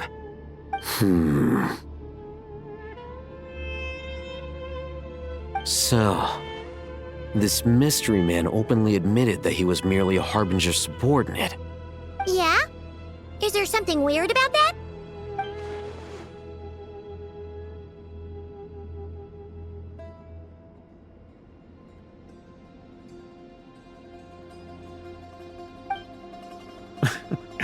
I assume you aren't naive enough to expect answers from an enemy. Well deduced. Our commander, Dottore, died in Nordcry.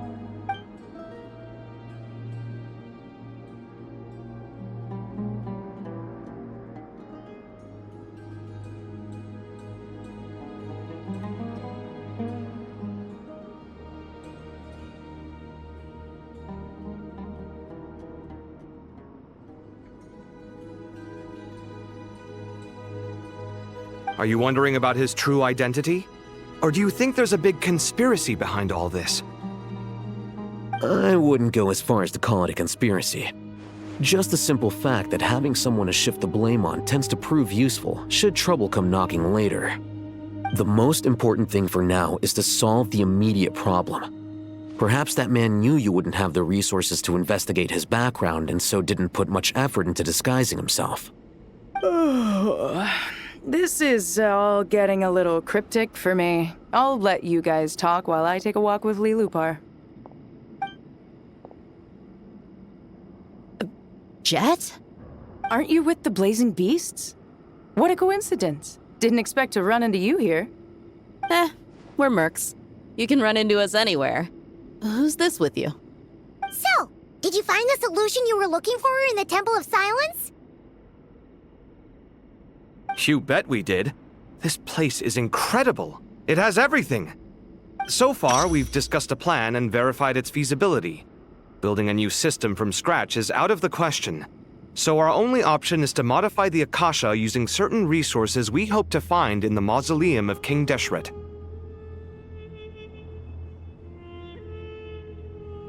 According to certain sources in the Temple of Silence, there is a core device in King Deshret's mausoleum known as Aru. Little is known about this device in academic circles, which suggests it was hidden quite effectively. If these sources prove correct, the energy contained within Aru may be sufficient to power our Akasha renovation plan. However, this raises difficult questions regarding technological integration. The sages are still debating it. Yeah, but I'm sure they'll reach a compromise once they've argued it out. The people of the rainforest are always cautious when it comes to desert technology. But times of crisis like this leave us with little choice. Wait, Paimon has a question. Is this the same Aru we've heard of before? It's sealed off, right? Some sort of prison where the Goat King, Ibis King, and Crocodile King are locked up. Well remembered. Yes, that's exactly right. According to our records, Aru was the most brilliant creation King Deshret ever conceived of. Built by divine and mortal artisans working together. It was a miraculous accomplishment, and it lies hidden deep within the king's mausoleum to this day. That being said, what Aru actually does and why it was built, those are deep secrets we are not privy to. Until recently, I wouldn't have been optimistic that the place even exists. The only reason I'm inclined to believe it now is because we heard it from the Ibis King Thoth himself at his temple. The tale of how the 3 retainers of Al-Akhmar were imprisoned in Aru. Paimon totally gets that. When Paimon first heard about it, she thought it sounded pretty unbelievable too. Do you guys still remember that? The Ibis King told us they were trapped in Aru and that they had to answer 3 questions to get out. I think I remember. What causes our rise and fall? What obliterates love and hate? And what determines truth and falsehood? Those were the 3 questions, right? Yeah. If only Nefer were here. She's dealt with the Ibis King before, so she might know more. Oh, Nefer's a friend we met in Notcry. Notcry? Funny. She showed up here earlier. Huh? Yeah. Had another lady with her too. Both said they knew you. They contacted the sages, claiming they might be able to offer some assistance. Really? They came here to help out? Yes, really. It was just before you got back. One of them said she's made Nodcry her home. If she's the person you were talking about, then... Looks like betting on Aru was the right choice. See? They're right over there. Nicole! Nefer! Why, hello! We're here to help.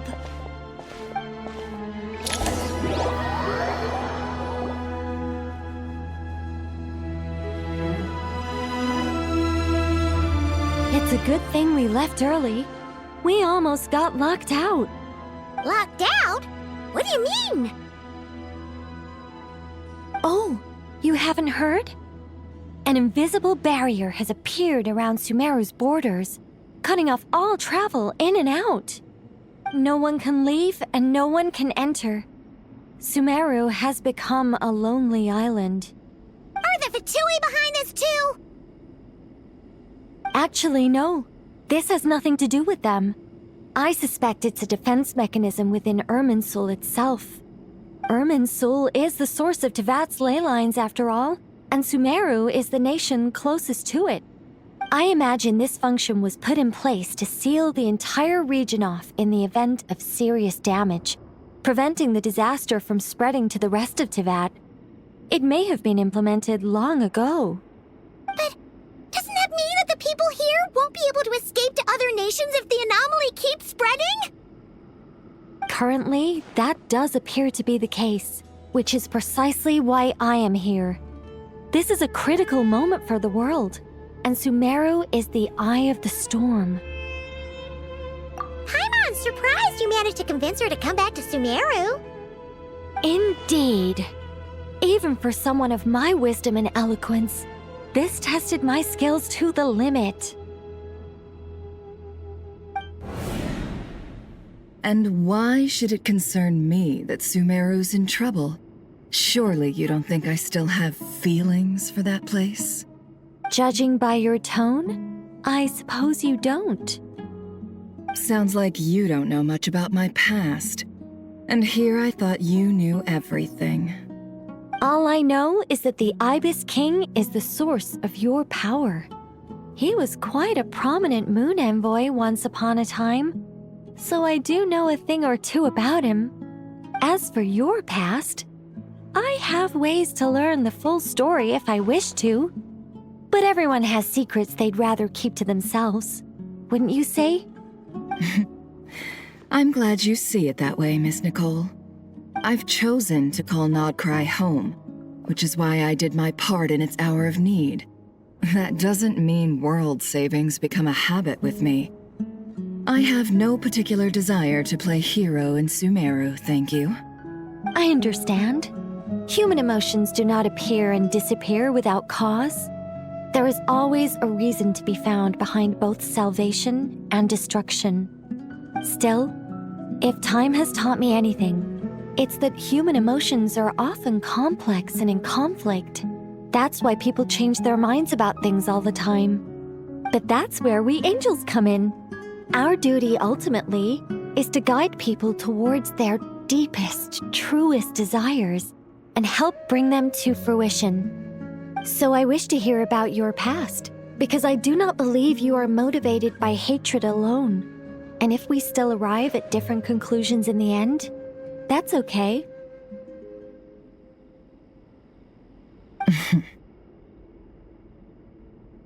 I refuse. Wait, what?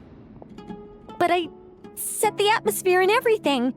Isn't this supposed to be the moment when we finally open up to one another? Is it? Maybe I'm not so good at reading the atmosphere. You're right, Nicole. There's more to me than just hatred. Had it consumed me, I'd be left stuck in the past forever, never living in the present. But I don't think that your guidance can change my mind.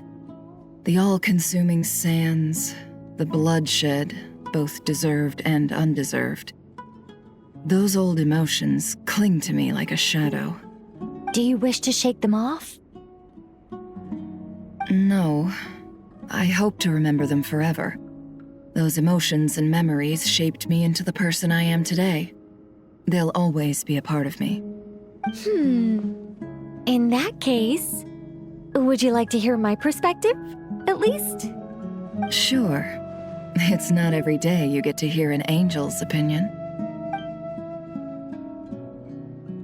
A long, long time ago, when the angels still walked freely upon the earth, I found life tedious. Monotonous work, lukewarm relationships. Things weren't nearly as interesting as they are now. And yet, since the angels' demise, I have found myself missing those days on more than one occasion.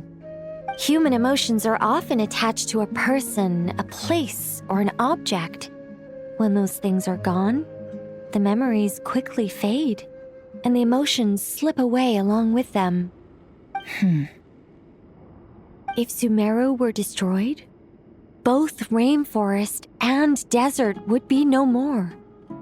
With the object of your hatred wiped from existence, it would not take long for the memories buried deep in your heart to slowly fade. Both love and hate are intense emotions, but they are nothing compared to the void left behind when they disappear. Most sophisticated, Miss Nicole. But anyone focused on the future could only ever applaud the destruction of the things they hate. Still, I'm a special case. Someone once told me that human memory is more selective than a Mora-hungry merchant choosing between customers. We all need a reality check once in a while, so we don't forget the truth. As much as I dislike Sumeru, this is no way for it to perish. All right, you win. I'll help you out a little, but I won't work for free. How much will you need? You're not gonna milk this for all it's worth, are you? What do you think? I'll be upfront with you. I don't have much more on me. If that's what you need, I could borrow some from Alice. Or perhaps I could pay in sculptures. The ones I carve are actually worth quite a lot. Just cover my travel expenses. Huh? Is that all? That's all. Given all the people I owe favors to, I can just about justify a trip to Sumeru. Yehoda!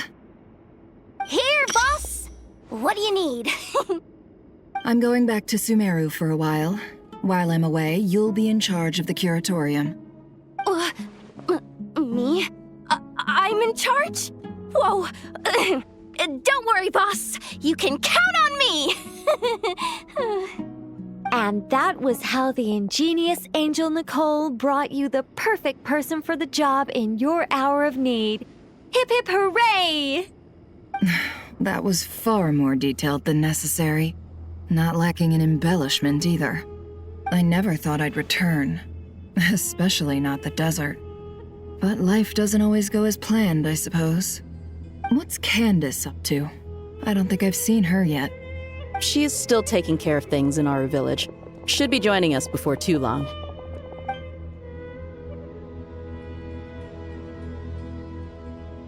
Oh, and sorry. Hope we're not interrupting anything. We have some good news, though.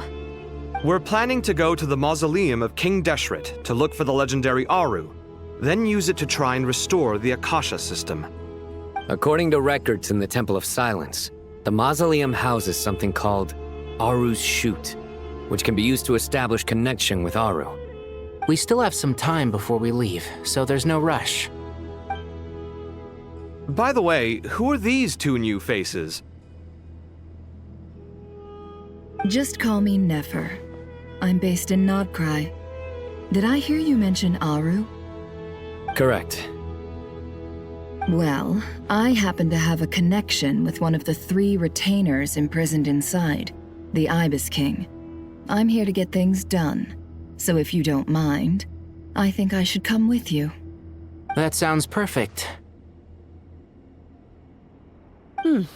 Miss Nefer, are you from the desert by any chance? Why do you ask? I don't know. There's a familiar air about you. Plus, you mentioned Candace. Sorry, I don't mean to pry. It was just a random thought. I'm Dia, an eremite mercenary. My work usually keeps me out in the desert. I'm on good terms with Dory, and she's mentioned you all before. It's nice to finally put faces to the names. However, my associate here is probably less well acquainted with you. Why don't you all introduce yourselves?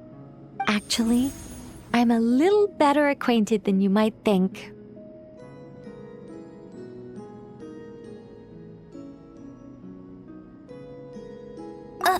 Huh? Huh. Are my eyes playing tricks on me? It looked like you spoke without moving your mouth.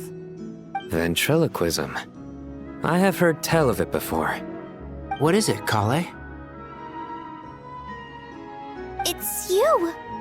You're the voice who's been speaking in my head, aren't you? You encouraged me to report my dreams to the Dendro Archon, and got me to recite that magic prayer.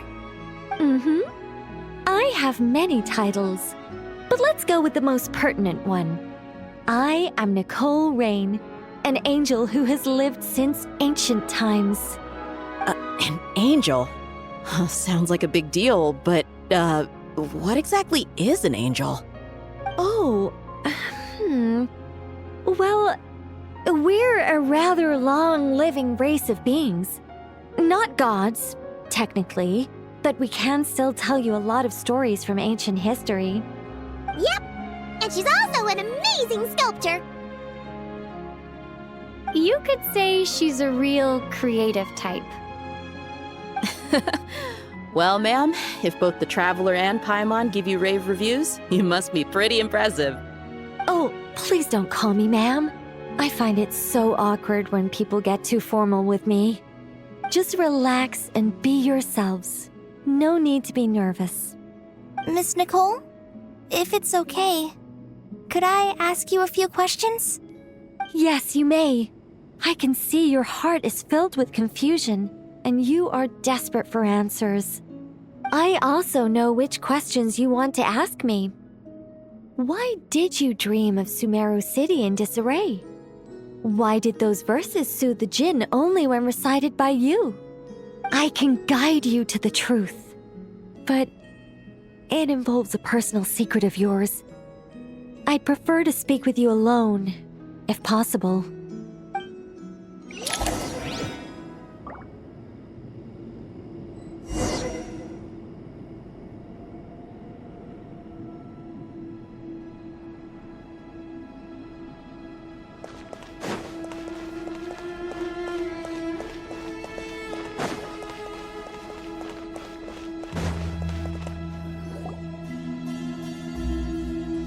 I thought we were going to speak alone. This is a lot more people than I was expecting. What's wrong with it? Even the doctors at Dar al-Shifa allow patients to be accompanied by family members. Well, if Kale doesn't mind her secret being revealed, I have no problem with it. Thanks for being so considerate, Miss Nicole. I don't know what secret you mean, but whatever it is, there's no need for me to hide it from my closest friends. Closest friends? It's so nice to hear that.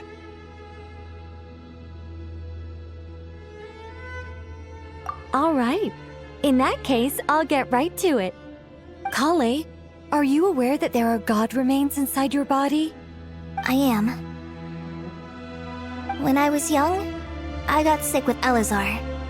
Nothing could cure it.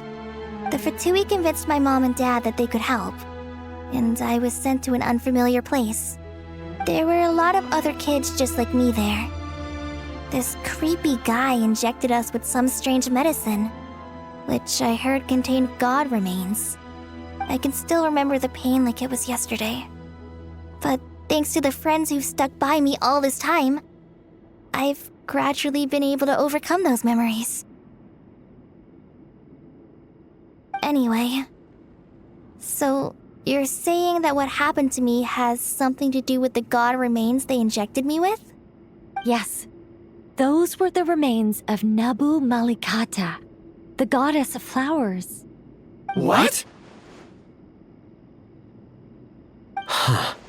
Fascinating. You don't seem surprised like the rest of us. Why? The possibility crossed my mind when Kale recited the Goddess of Flowers song and calmed the Jinn. You made Paimon jump! What are you doing here, Lilupar?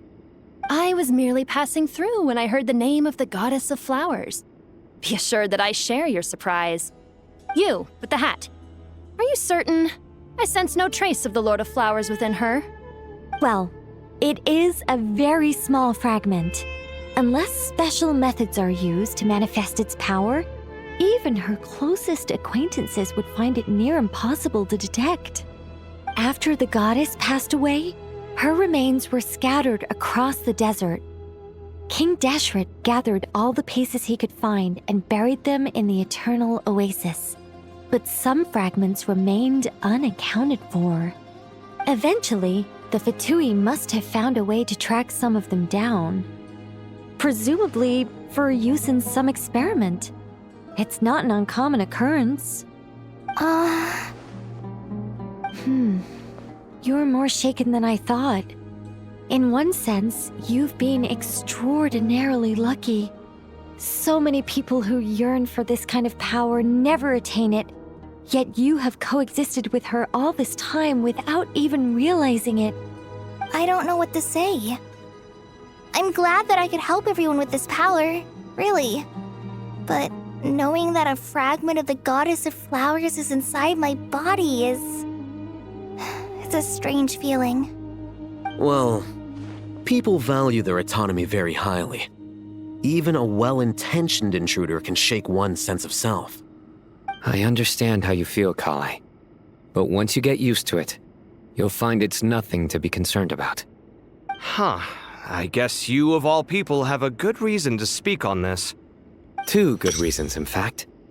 Incidentally, 3 is the maximum number of Hermanubis' Ba fragments that I could bear. Let me guess. Because 2's company, but 3's a crowd? Thanks for helping to explain the joke, Tainari. Not my intention. Goddess preserve me. I should take my leave. This boy in his wolf's head hat speaks much too differently from the Hermanubis I remember.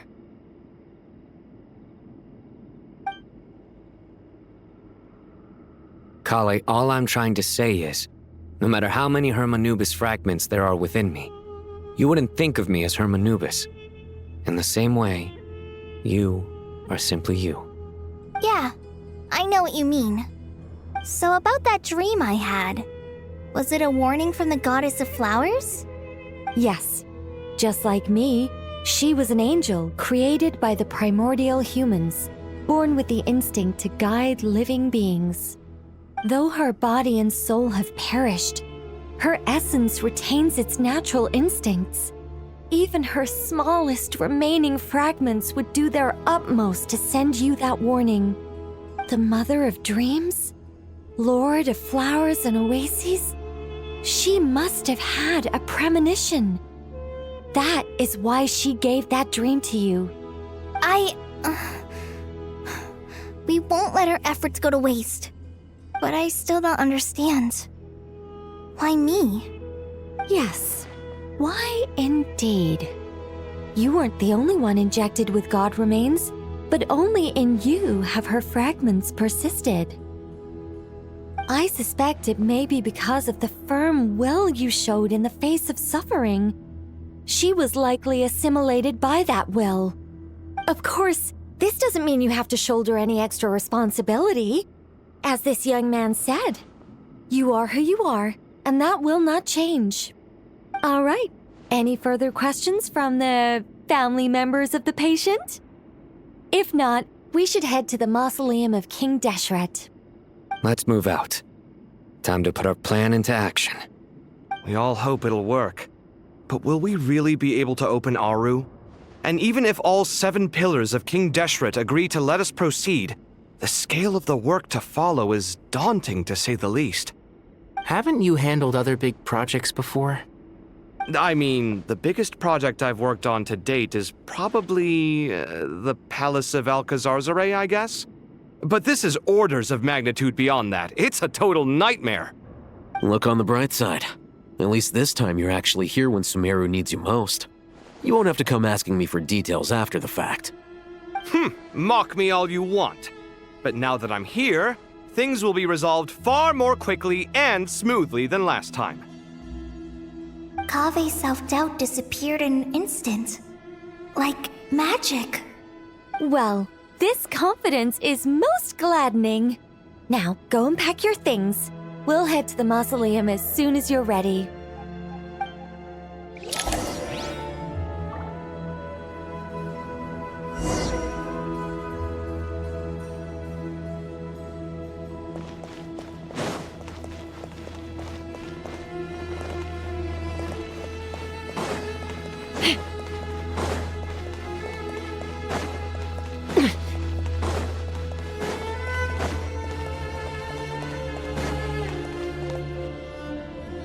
Oh, Miss Nicole. I heard you're a very talented sculptor. Is that true? Oh, I don't know. I wouldn't want to blow my own trumpet. Honestly, even though Kasharawar is best known for its focus on mechanics, plenty of Kasharawar scholars are quite serious about sculpting as a hobby. So if they rate your work, that's enough for us. We just have to take a look. Who's we? Myself and a few other scholars. Kashif, Daneshvar, come take a look. Oh, well, if you insist, I suppose there's no harm in showing you.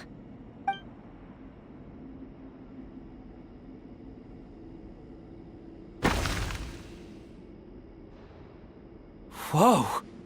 Where did that come from? Look at the level of detail. It's so lifelike. The squirrel descends from the heavens like a champion, and the earth trembles beneath its feet. What do you think? Striking, isn't it? Kaveh? Kaveh, come here for a sec. Oh, and Madame Faruzan, didn't you used to study in our darshan?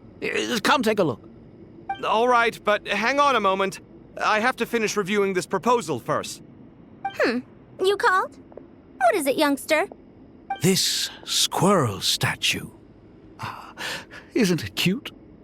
Oh, a squirrel. I wouldn't say cute per se. The realism is what stands out to me. Were you trying to carve a statue of a hero, young lady? Oh, a hero? I suppose so. Actually, I didn't really have a specific theme in mind. I just started working on it, and this is how it turned out. I see. Well, do you tend to read novels about heroes in your spare time? As a matter of fact, I do quite enjoy those. Everyone loves a good tale of daring do, right? Then perhaps this statue represents the heroic tale you long to see deep down inside. Also on the subject of heroism, I feel that if the subject posed with a finger raised towards the heavens, it would lend a greater gravitas to the overall image. I'm sure some would call it cliché or old-fashioned, but not me. I think it would be a perfect fit. It has a certain classical beauty about it. Kaveh! Sorry, Madame Faruzan, I'm a little busy right now. Don't wait up for me. What a pity. That young man has excellent aesthetic tastes. I was hoping to ask him for his opinion. What a genius idea! Why didn't I think of that? Classical beauty is a great direction to explore. That's it. Once I get back, I'm going to sculpt a heroic squirrel pointing its finger towards the sky. Precisely. A declaration of victory. You understand my vision. Then place the two statues face to face. Yes! That's exactly what I was thinking. It'll be a masterpiece, Miss... I'm sorry, I didn't catch your name. Just call me Nicole. Madame Faruzan? Was it? What? Oh, no. That wouldn't be right. Why ever not? Madam is a state of mind cultivated from within. Anyone may call me Madam if they so desire. My dear Miss Nicole, once we make it through these trying times, should we have the pleasure of meeting again, I shall look forward to seeing your new work. In this day of age, it's rare to find people with an appreciation for classical aesthetics. Meeting you was truly a pleasant surprise. Honestly, I feel the same way. It's been a long time since I met anyone interested in this style of statue. Clearly, they don't call you Madam for nothing. Also, I have to say, you're a very good judge of character. Because when I think about it, I really am someone who likes stories about heroes. That must be why I've quietly kept watch over generation after generation of them. Sorry, keeping watch over heroes? What exactly do you do for a living? Oh, never mind that. Let's not tell Madame Faruzan about Miss Nicole's true identity for now. Good idea. Let's limit the conversation to aesthetics.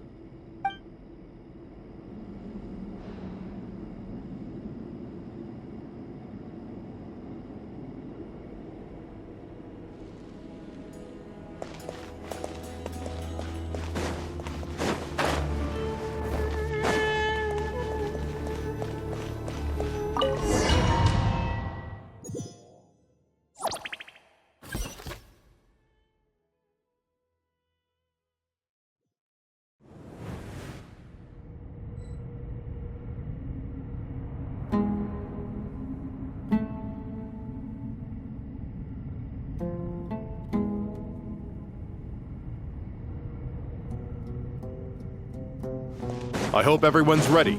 We'll be arriving at our destination very shortly.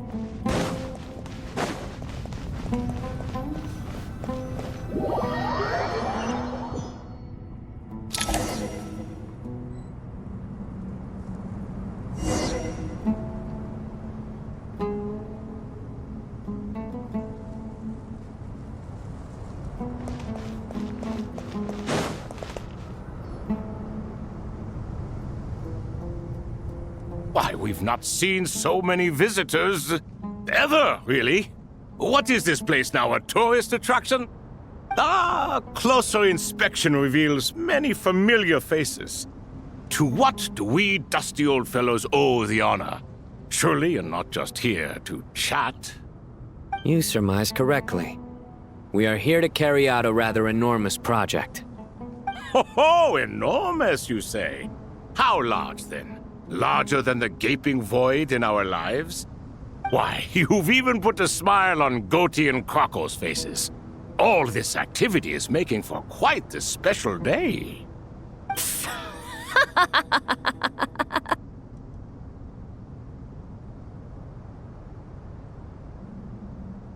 I know that laugh. Lilipar? What on earth are you doing here? Oh, this is hilarious. Turns out good things really do come to those who wait. As long as you stay alive long enough. When did you three get locked up in here? And still you act all high and mighty, putting on a show for the younglings. Truly hysterical. Why, you... Yes, I know. No need to shout. You're right, Lilipar. Goatee, Crocco, and I all have the same problem. But didn't King Deshret seal you away? How did you break free, and how did you get in here? Who knows? Perhaps you can ask my master one day, should you ever get the chance. Behold, the executioners of old.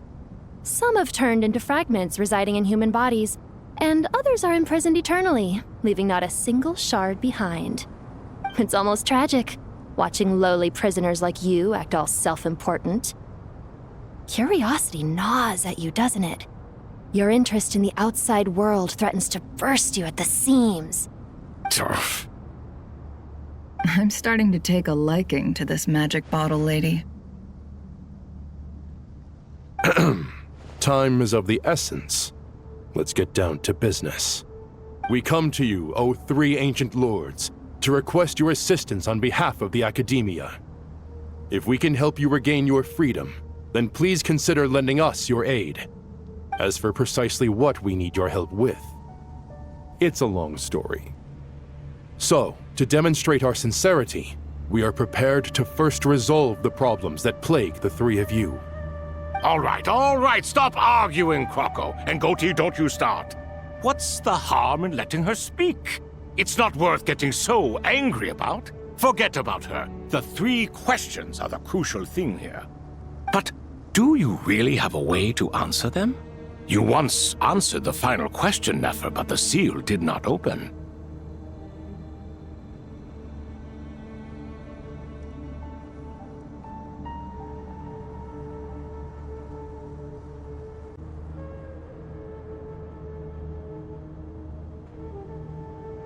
Unless, with the passage of time, you have found a new answer? You could say so. When you first asked me what determines truth and falsehood, my answer was a liar's soul. Liars are the best at seeing through the falsehoods of the world. But if you want them to tell you the truth, you have to reach their soul. I think that makes sense. I found it quite compelling myself, and I told Nefer so. Unfortunately, it brought us no closer to liberation. Well, that's simply because it was my answer, not the one King Deshret was looking for. Can you guess which answer Al-Ahmar wanted then? Time.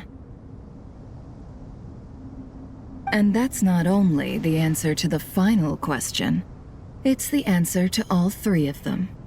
All things wax and wane with the passage of time. Love and hate eventually fade into nothing. Current affairs are always fraught with conflict and controversy. Only time can distinguish between right and wrong. You once described King Deshret as a proud man.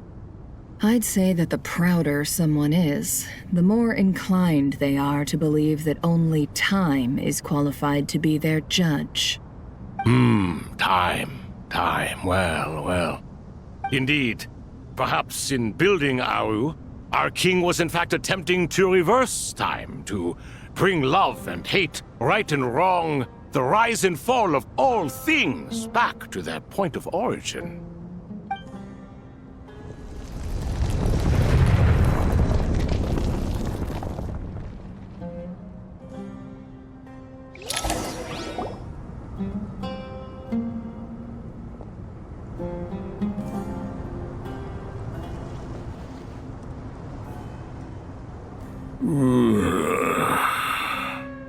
This is the most eventful day I have experienced in a long, long time. You have my sincere gratitude. Are those 3 of the 7 pillars?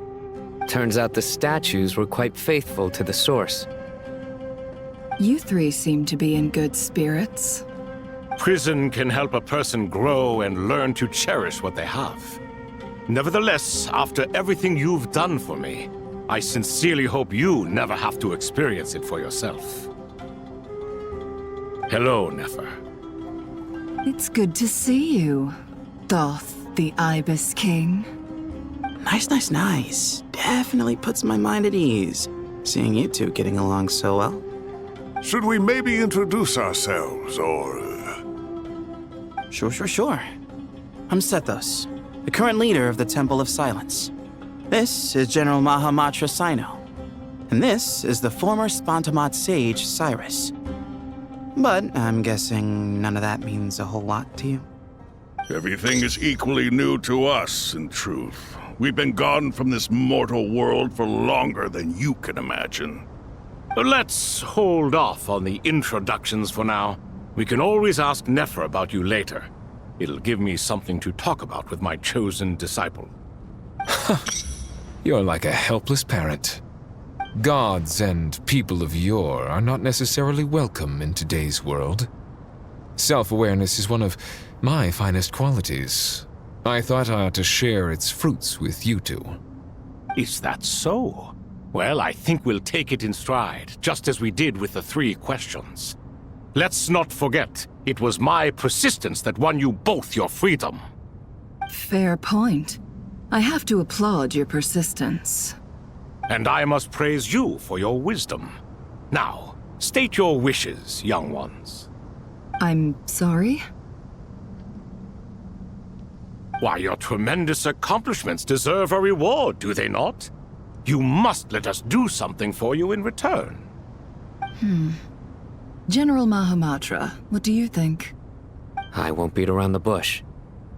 Sumeru is facing a crisis the likes of which have never been seen before, and we need your help.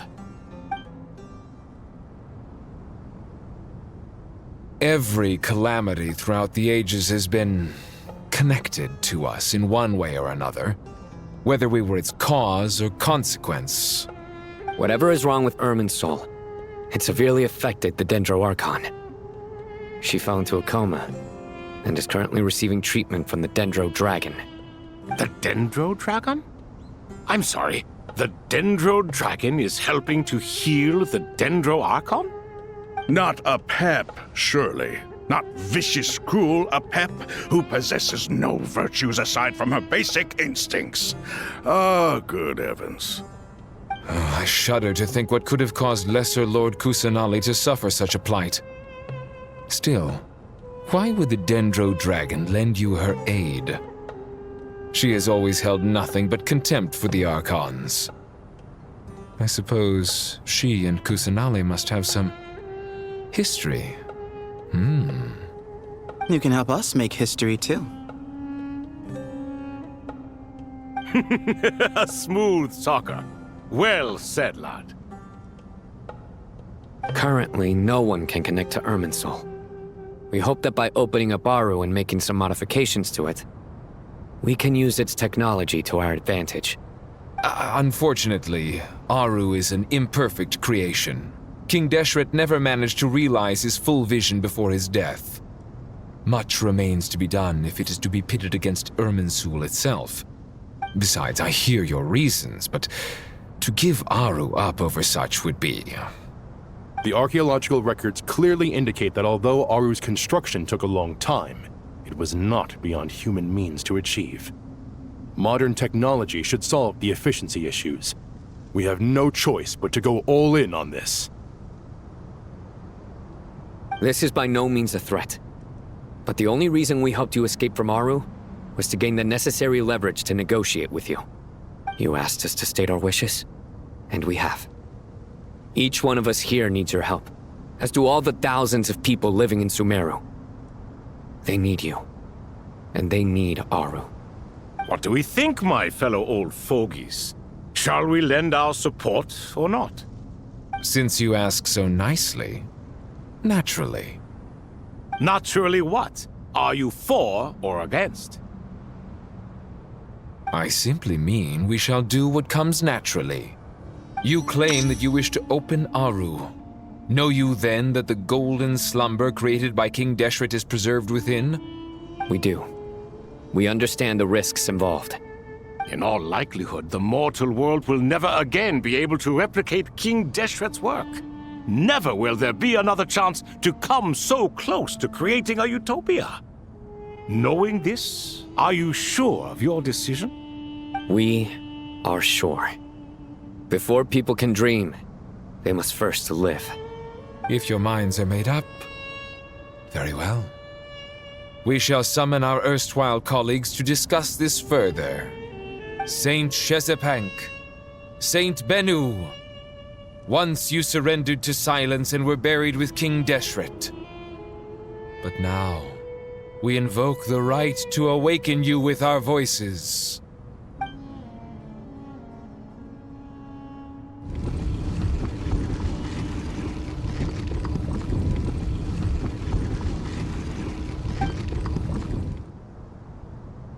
Saint Bennu, responding to your call. 3 kings detected. Initiating autonomous will. Saint Shezbank, responding to your call. 3 kings detected. Initiating autonomous will. Ah, Lord Herreshoff. What a long time it has been. I trust you are keeping well. Then your trust in my well-being has long outlived your physical body. You have always opened with that same phrase, in life, death, and now even beyond. Al-Akhmar is long gone. What is the reason for this meeting? You're awake? Good. We are voting on whether to give the people of present-day Sumeru access to Aru and permit them to perform technological renovations. You have the right to support or oppose the motion. Aru is the pride of Al-Akhmar. Opening Aru requires the unanimous consent of the 7 pillars. I hope you have a convincing reason to present to us.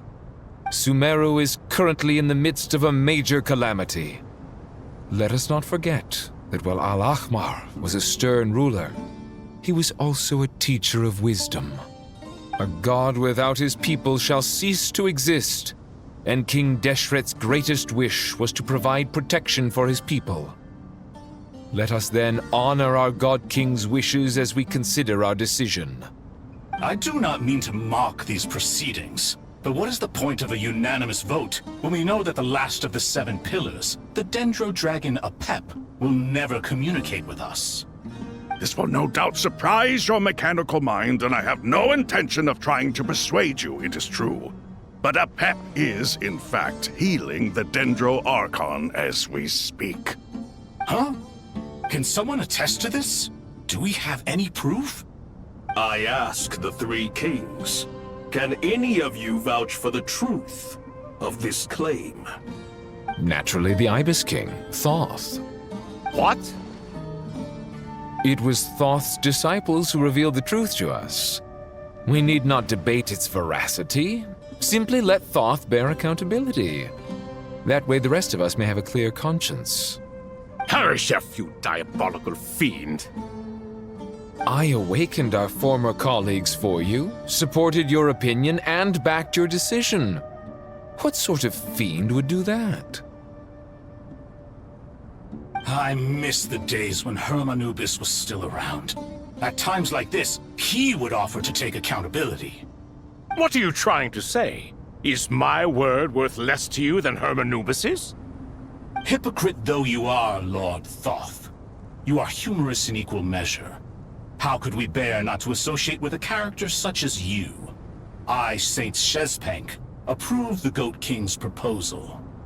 Since King Deshret is no more, we shall receive no reprimand for acting beyond our remit. Nevertheless, I sincerely hope that those before us understand the significance of what they intend to do.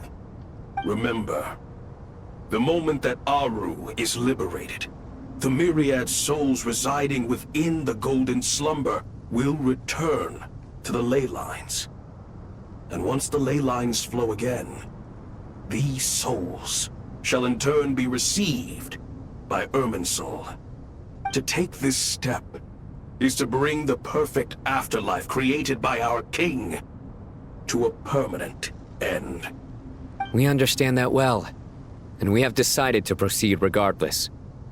Furthermore, the contemporary human perspective would contend that confining souls in this way is no act of benevolence.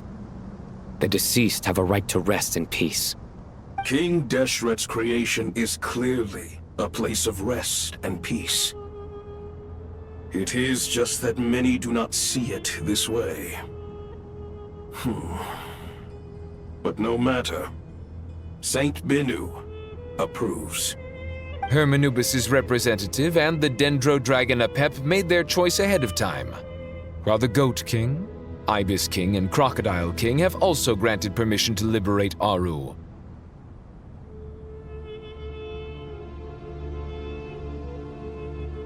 By the grace of His Majesty, guided by his wisdom and will, let the gates of Aru be reopened.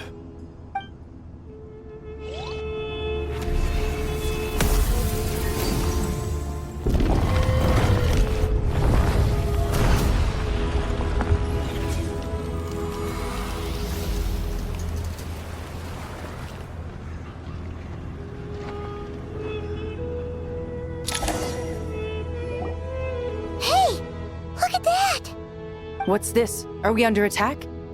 No. Wait, it's...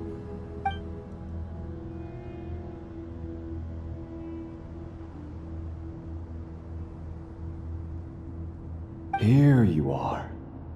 Through the sands of time. I see you. Father.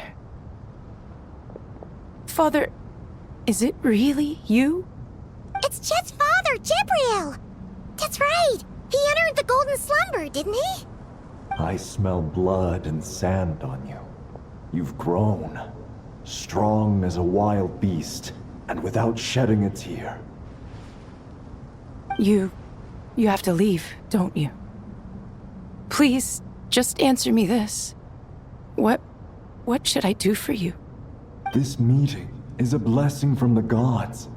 My soul, once imprisoned along with that of Samael, is finally free. I am truly grateful for the chance to see you again. That the dead should meet the living is itself a miracle. One brief, precious moment is enough. Enough to set my heart at ease. Do not weep for me, Jet. I know you will accomplish many great things in your life. You will go further and climb higher than I ever did. All I ask is that you take good care of yourself.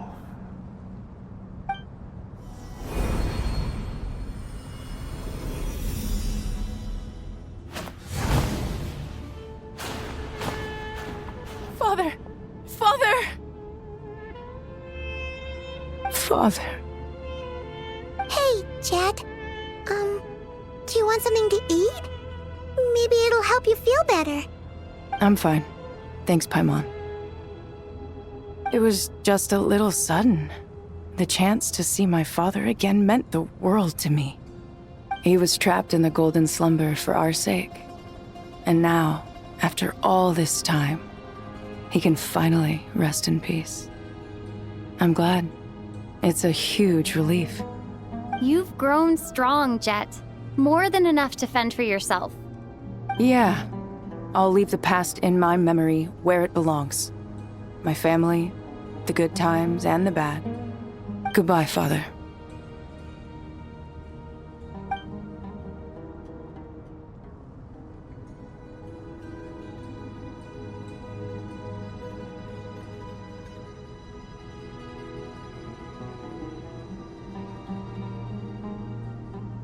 Ah, me, what a touching reunion that was. It seems we did a good deed today. We 3 retainers, once imprisoned for our iniquity, are surely the least qualified to judge whether this deed is good or bad. Either way, Aru is open. Now you have your opportunity, and with it, whatever trouble may ensue. Although Aru was created by a god, human craftsmanship was nevertheless required to build the gate that connects it to this world. Perhaps the relationship between gods and humanity follows a similar principle. As for your proposed renovations, we cannot determine which functions to keep or discard. Proceed as you see fit, but please entrust the task to your most accomplished scholars, or Bennu will be most displeased. It matters not. The Ibis King shall be accountable if any problems arise. Ibis, you chose to take on disciples, and so it follows that you must accept the risks of associating with humans. If I'd known you'd be like this, I would have locked all of you away in Aru, never to leave again for all eternity. All of us? What does this have to do with me? Vilify me no further. Scholars, since you have liberated Aru, allow me to present you with a gift. Using Aru's power, we shall install a defense mechanism at our king's mausoleum. You must be guarded even against Irminsul itself. This shall afford you some convenience. Unseen and unheard. From this moment forth, none may by sight or hearing perceive anything said or done within the mausoleum. Amazing. And all this is achieved just with the power of Aru? With technology from the heavens, the possibilities are endless. Just because King Deshret did not use it for this purpose does not mean that it cannot be done. So, marvel away. This is the reward you have earned. All right. Well, that resolves the issue of confidentiality. What about the technical side? Do we have the manpower? Why, yes. I've already contacted them. They'll be here soon.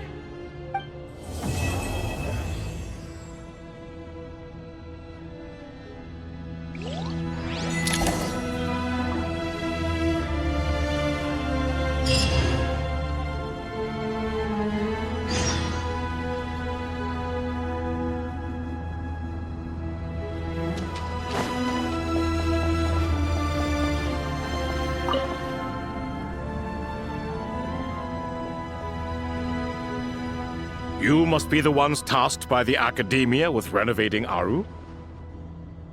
That's right. Good afternoon. I'm Kaveh, and these two are Termezi and Naisaburi. Hey, I'll hate them! Come and introduce yourself! We've met before. This is Thoth, the Ibis King, and everyone knows these two. Afternoon, gentlemen. I've only ever seen these two in murals! Ah, the paintings in the temple.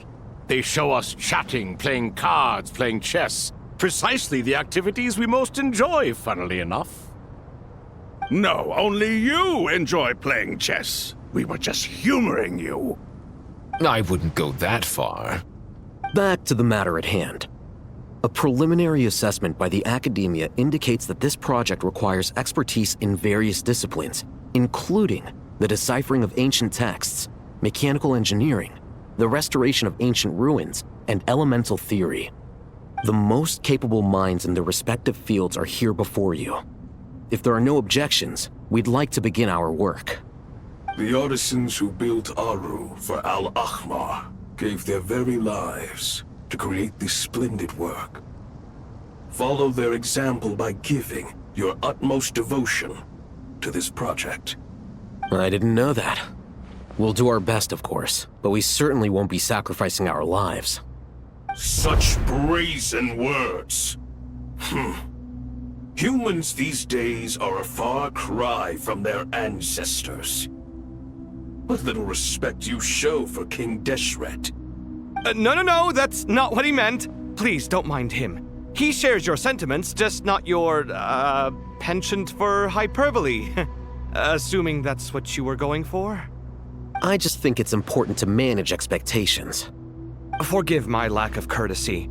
But we simply can't sacrifice our lives to the gods on completion of the project like people in the legends of old. Here's a first draft of the project proposal for your perusal. Please let us know if you have any requests. Normally, I'd have made it look a lot more visually appealing, but we were really pressed for time on this occasion. I hope you'll forgive me if it's a little rough around the edges. Naturally. If my fellow ministers deem this meager display of respect sufficient, I suppose I can consider agreeing to their proposal. Why are you so preoccupied with the ostentatious displays of respect to Al-Ahmar? We should be trying to make things easy for them. You never know. We might have to rely on these young people to look after us in our old age. Exactly. This is Aru's mainframe. Be reminded to use it with great caution. We certainly will. Thank you for your assistance. You may attempt to lay out punishment should you so desire, though I'm afraid it would be futile. You and I both know that certain components of Aru can only be operated by humans. King Deshret always believed in humanity. Still, the reason that Aru's modules are designed that way is not so much because he trusted them, but more because he was wary of you. Is that true? No wonder human artisans helped to build Aru then. He actually required human assistance to create his greatest work. Naturally. Have you noticed that the Goat King keeps giving superficial responses? It's like he's just going through the motions and leaving the real debate to his colleagues. He understands the art of perfunctory speech. That's what earned him his position as the Minister of Ministers. It seems the rumors about King Deshret being a poor judge of character are baseless after all. Excuse me for being blunt, but it sounds suspiciously like you're putting yourself on a pedestal and mocking me. You're mistaken. And while there's nothing strictly wrong with making every conversation about yourself, it's not exactly a positive tendency either. You? Whatever. I knew it'd be like this working with you. All right, let me past. I need to look at this console. It's your job to activate it after all. Let's begin. Everyone, please proceed with the external checks and preparations as per the procedures outlined in the engineering plan.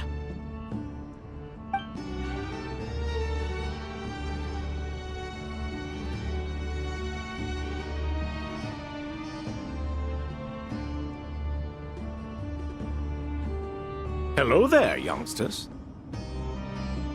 Whoa, the Ibis King came to life. What do you mean, came to life? I've been alive the whole time. You did say we could start our research, right? Are you having second thoughts now? I've reviewed the proposal. The work you're planning to carry out on this grand device is ambitious in its scope. You have ample confidence in your abilities, I take it?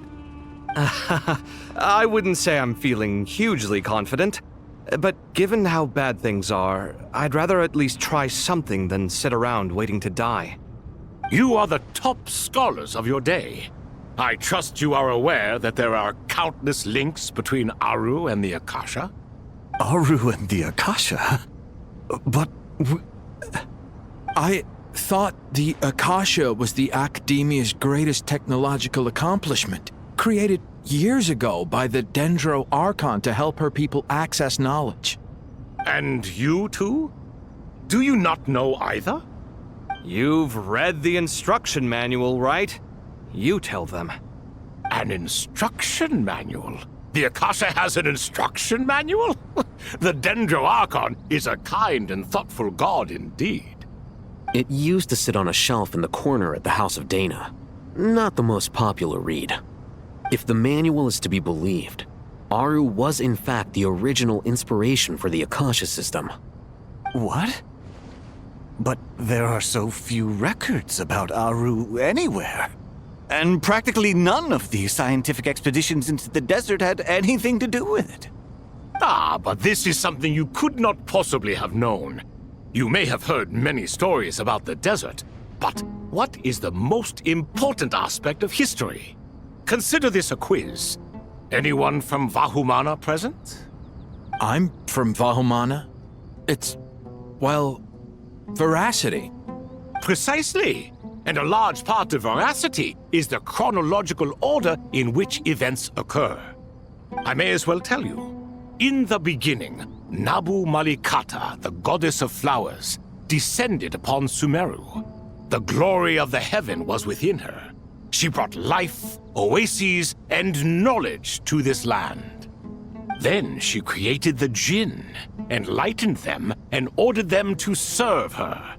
2 other gods also walked upon this land where wisdom flowed in abundance, and the 3 met beneath the great green trees.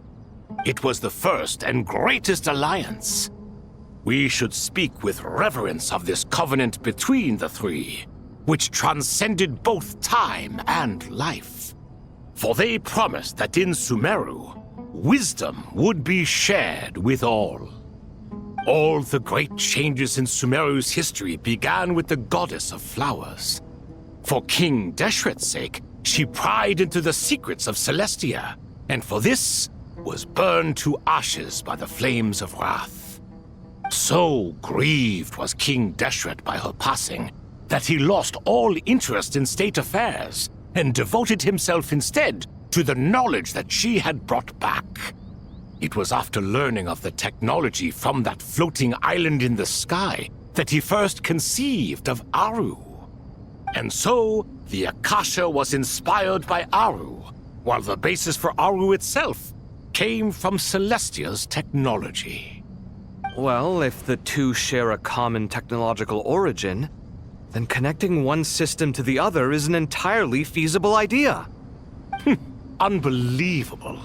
Have you no reverence at all for celestial technology? No, I do, but there's no time for that. The schedule is too tight. Blame it on the deadline. Perhaps you could try coming up with our cutoff dates.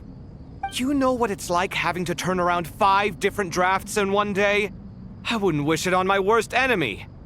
Yeah, also, Sir Ibis King, you don't plan on getting directly involved at all, do you? Yes, well, you strike us more as having come to give a popular science lecture. Or, wait, does this count as more of a first-hand witness statement? Neither. Anyway, this sounds like far too much work for me. Still, if Aru is so powerful, why didn't King Deshret use it for more ambitious ends? Because it was never fully completed.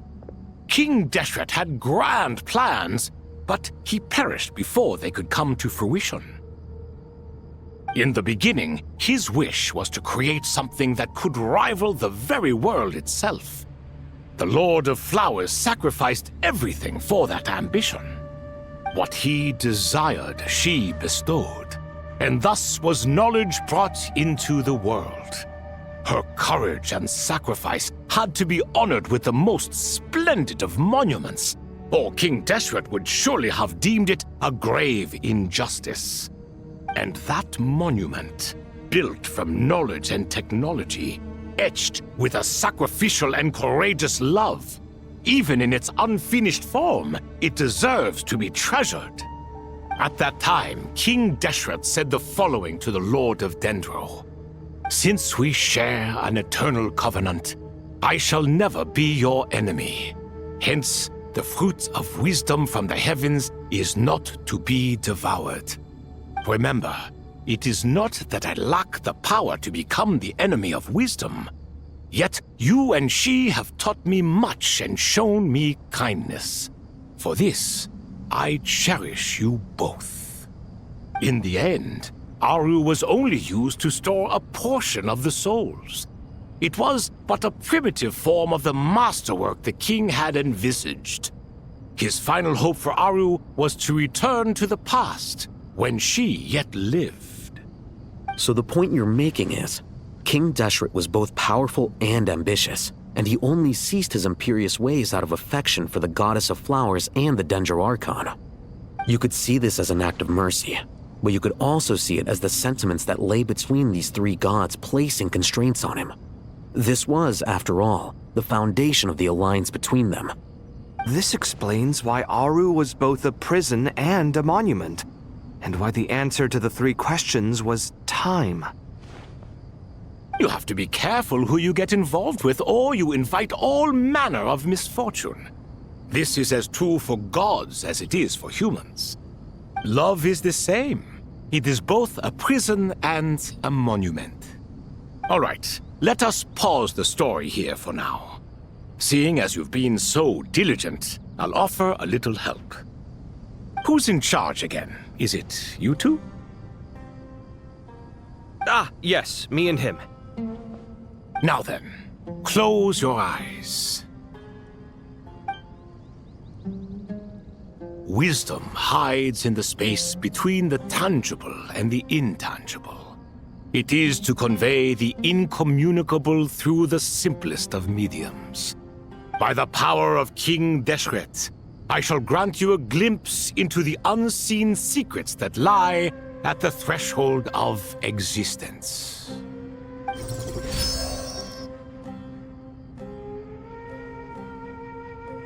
Where did this come from? Is it a new mechanism? It looks more like some form of externalized information. You've rendered it visible? Just as the Akasha allows you to access a greater range of knowledge, the power of our king permits one to perceive ingenuities that do not belong to this world. This is no ordinary mechanism. It reflects the internal structure of Aru. Whether you choose to increase or decrease, keep or discard. Come, use these to achieve the outcome you desire. Looks mechanical to me. Better let me handle it, just in case. But wait, how do I get up there? Turn around. So that's where the elevator is.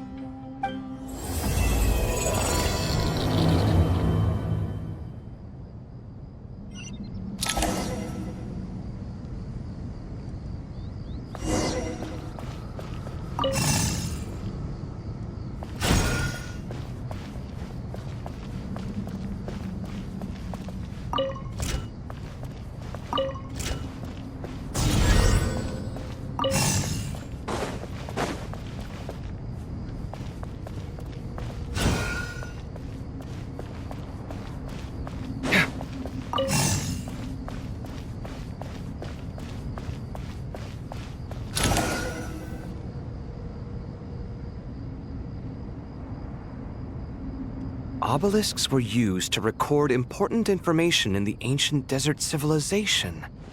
Hey, Al-Haytham, there's some writing here I'll need you to decipher. I've sent it to your screen. Do you see it? Got it. It's a little blurry, but I should manage. Take a look and tell me what it says. Oh, and I'll send any other similar text directly to you from now on. Let's start with this one. It's a variant of an older script. Herein lie verses written for the Yellow Sands. Looks like cultural information from the age of King Deshret. If so, I suggest you delete it. Words thrown together merely for fun. I had no idea Aru kept a record of this. Well, as long as you're certain that this is strictly private information, that's fine. It is unimportant. All right, well, I guess I'll start now.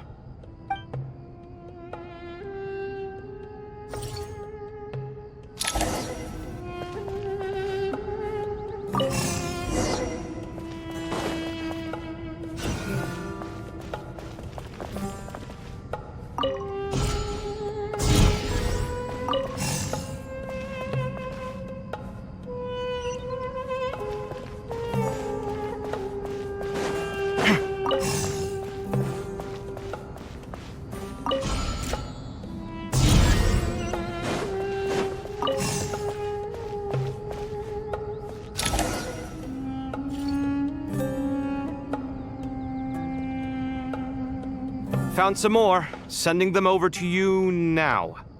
These are all reports about the Gurubad conflict. Can we delete them? I'd say so. Most of this information has already been archived anyway. What if there are details in there that Vahumana missed? What are we supposed to do if they come after us in the future? They'll just have to live with it. If we don't resolve these issues now, there won't even be an academia in the future, let alone a Vahumana Darshan. Yeah, you're right. Okay, done. There's some other similar monuments nearby. I'll check them out.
Another monument. Hold on.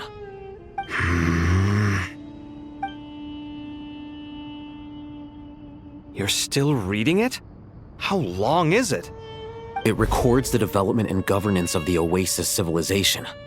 Most of it concerns the Jinn, but it also contains records left by the artisans who built Aru. Is it important? Some of it. There was no way for me to read the whole thing in its entirety, so I had to rely on my intuition to pick the parts worth keeping. What about the artisans' records? What do they mention? They're speculations, mostly. For instance, they were wondering how to protect themselves if King Deshret decided to silence them after the construction of Aru was complete. Sounds like pure mythology to me. Surely that kind of thing didn't really happen. The records do emphasize that this was merely their conjecture based on various myths. Still, the artisans did leave details of their plans to survive, including blueprints for their escape route. Even that got recorded? Okay, well, I'll make a copy of this first before I delete it. Is that truly necessary? You won't be needing those. No, the blueprints are important. I want to keep them as a memento.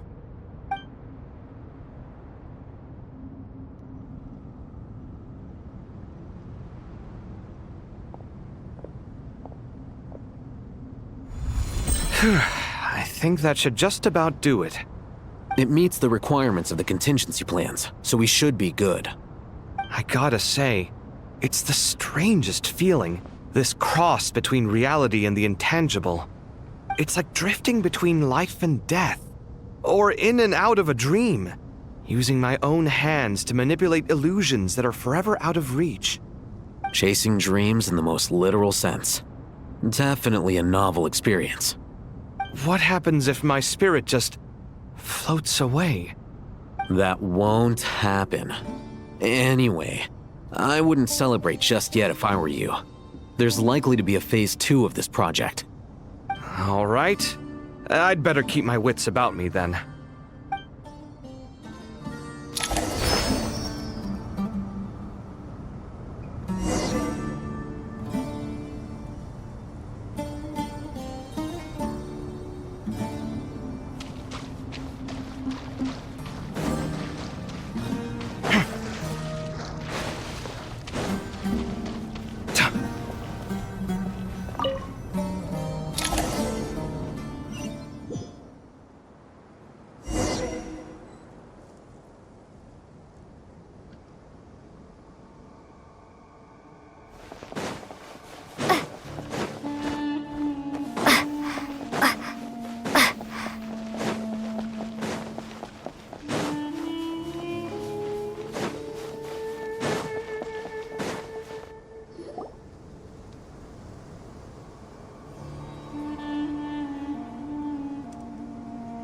Traveler from afar, do you worry for the fate of Sumeru as well?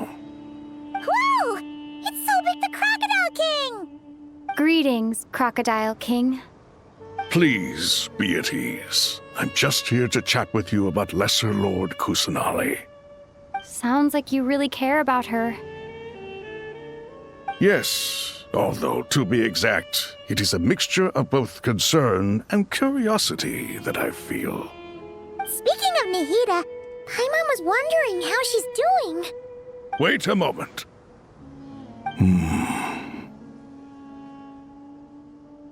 What is it?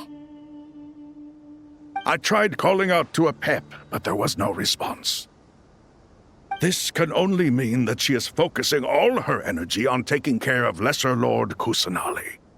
All the gods who served King Deshret seemed super surprised to hear that Apep agreed to help Nahida. Guessing she made a bad impression on you or something. Are you aware of the history between her and our king?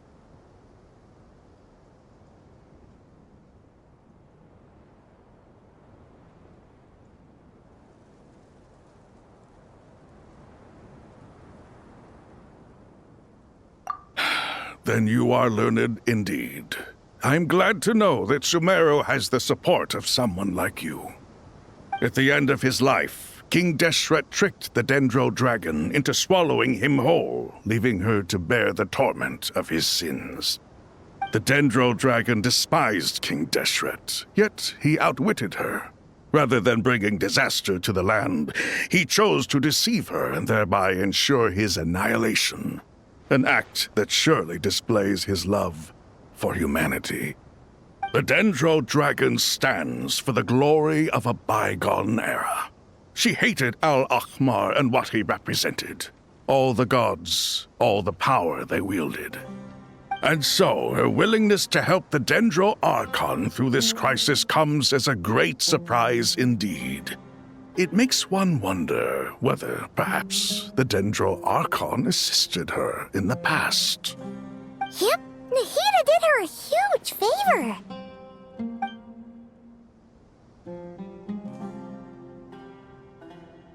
So Lesser Lord Kusanali put an end to the Dendro Dragon's many long years of torment.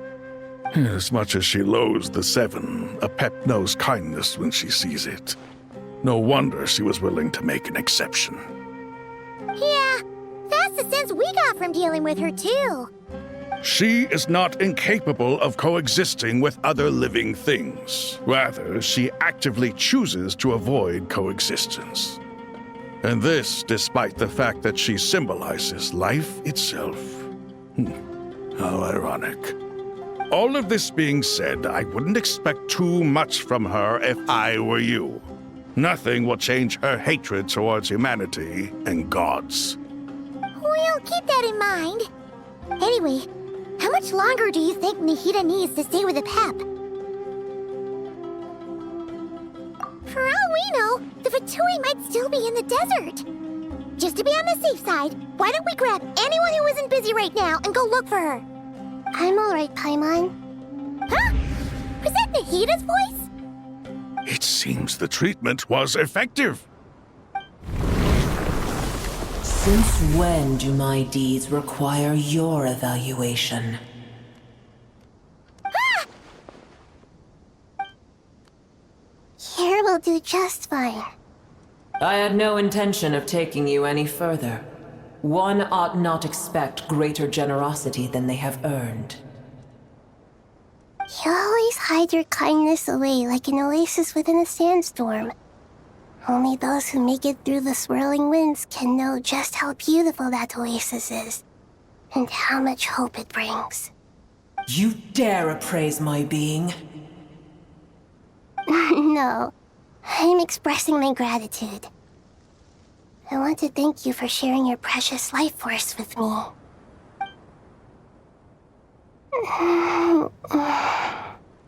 Awake already? You are more resilient than I thought. Pep. I feel much better. Thank you. Gods and their gratitude mean little to me. I would rather you give me your assurance that the situation with Irminsul and Sumeru's ley lines will be competently managed. If I suffer any ill effects from the ley lines, you, as the god of this land, will be held responsible. And you would not enjoy being held to account by me. I understand what you require, but I would assume this task even if you did not demand it. Sumeru is my responsibility. I must resume my duties as soon as possible. A farcical notion. God of Sumeru, I hope you realize how unextraordinary your strength is. And yet, maybe it is precisely what defines me. A god of wisdom is not meant to rule by force. Then hold steady. We go forth. Well, I'll be. Is that a pep? Do my eyes deceive me? Of all places, the Dendro Dragon has decided to visit the mausoleum of King Deshret? I see that after all this time, El Ahmar's menagerie of ministers remain as vile as ever. It's a pleasure, Dendro Dragon. Had you arrived but a little sooner, you might have attended a meeting of the Seven Pillars. What a nauseating thought. You are not the first insects I have had the displeasure of dealing with today. A swarm of them tugged on my tail on my way over. Goodness knows what hovels they crawled from. Why do all the creatures of this world remain so lowly after all this time? What did you do with them? I cast them away. What would you have me do? Keep them as trinkets? Boer, this is where we shall part ways. To be clear, I do not wish to see you or anyone else here ever again, unless absolutely necessary. Then I wish you peace as you return to your dwelling place. It matters not to me. Simply refrain from bothering me again.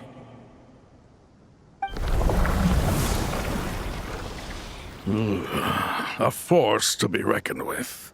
At times like this, I feel glad that she has no interest in any of this.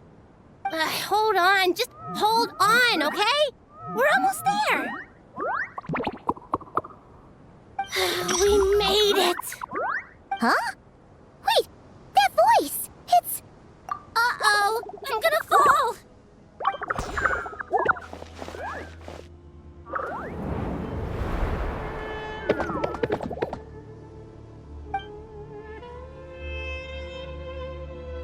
Well, that's a relief. A pair of safe hands indeed. The Dendro Archon's familiars. They are the last thing I expected to see here. Huh? Wait, what are the Aranara doing here? Don't you guys hate the desert? Obviously I was worried about the Dendro Archon.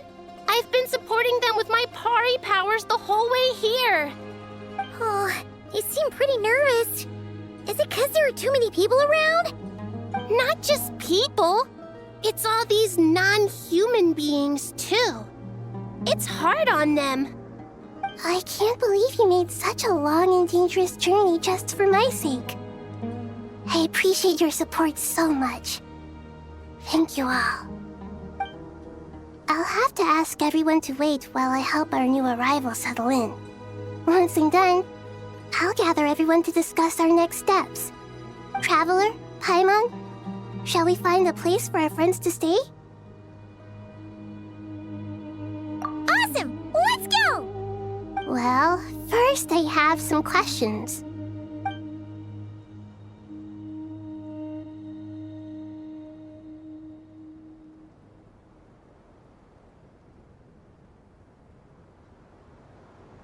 Okay, I think that covers everything. Thank you. We can get going now.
Hello, everyone.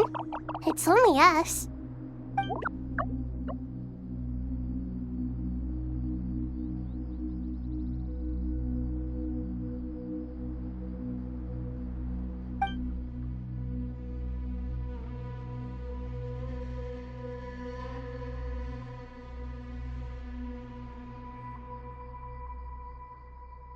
It must be very tough for you coming all the way out here, especially since you don't like the Voluka.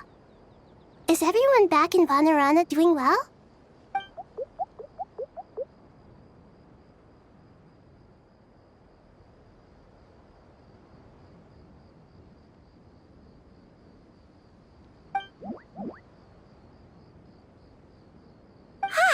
Everyone's here. Good. Are you okay? You look like you were about to pass out back there. Then you're forgetting who I am. Don't underestimate me.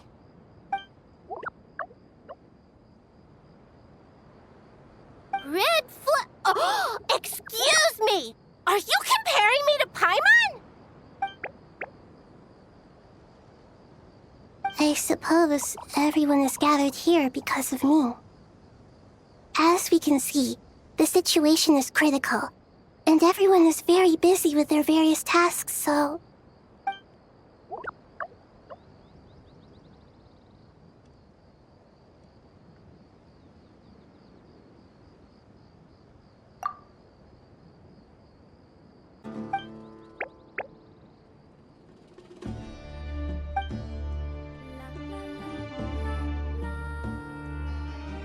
I can't thank you enough. Right now, we're focused on restructuring Aru, processing excess information, and helping restore everyone's confidence. I'm sure you'll find it all very straightforward. I can help too! Just let me know where I'm needed.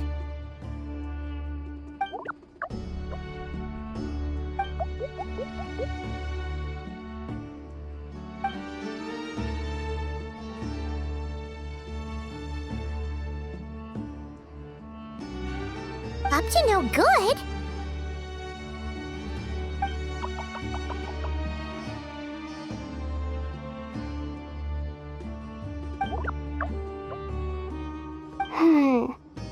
That definitely sounds suspicious.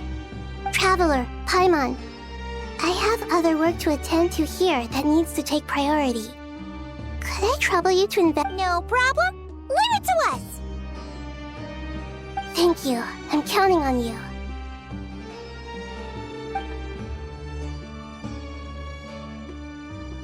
There's one other thing.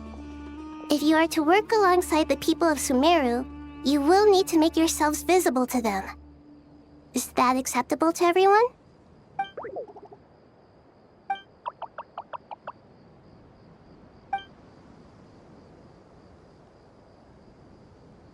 There's nothing to fear. No one here will hurt you. But if you do feel afraid, don't worry. Just call my name and I'll be there.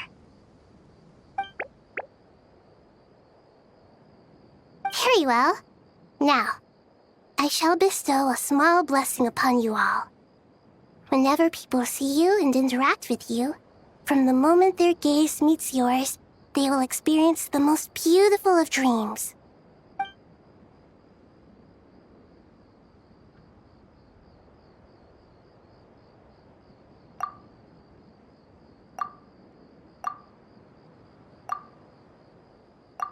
Do not fear. We will face it together. This too shall pass.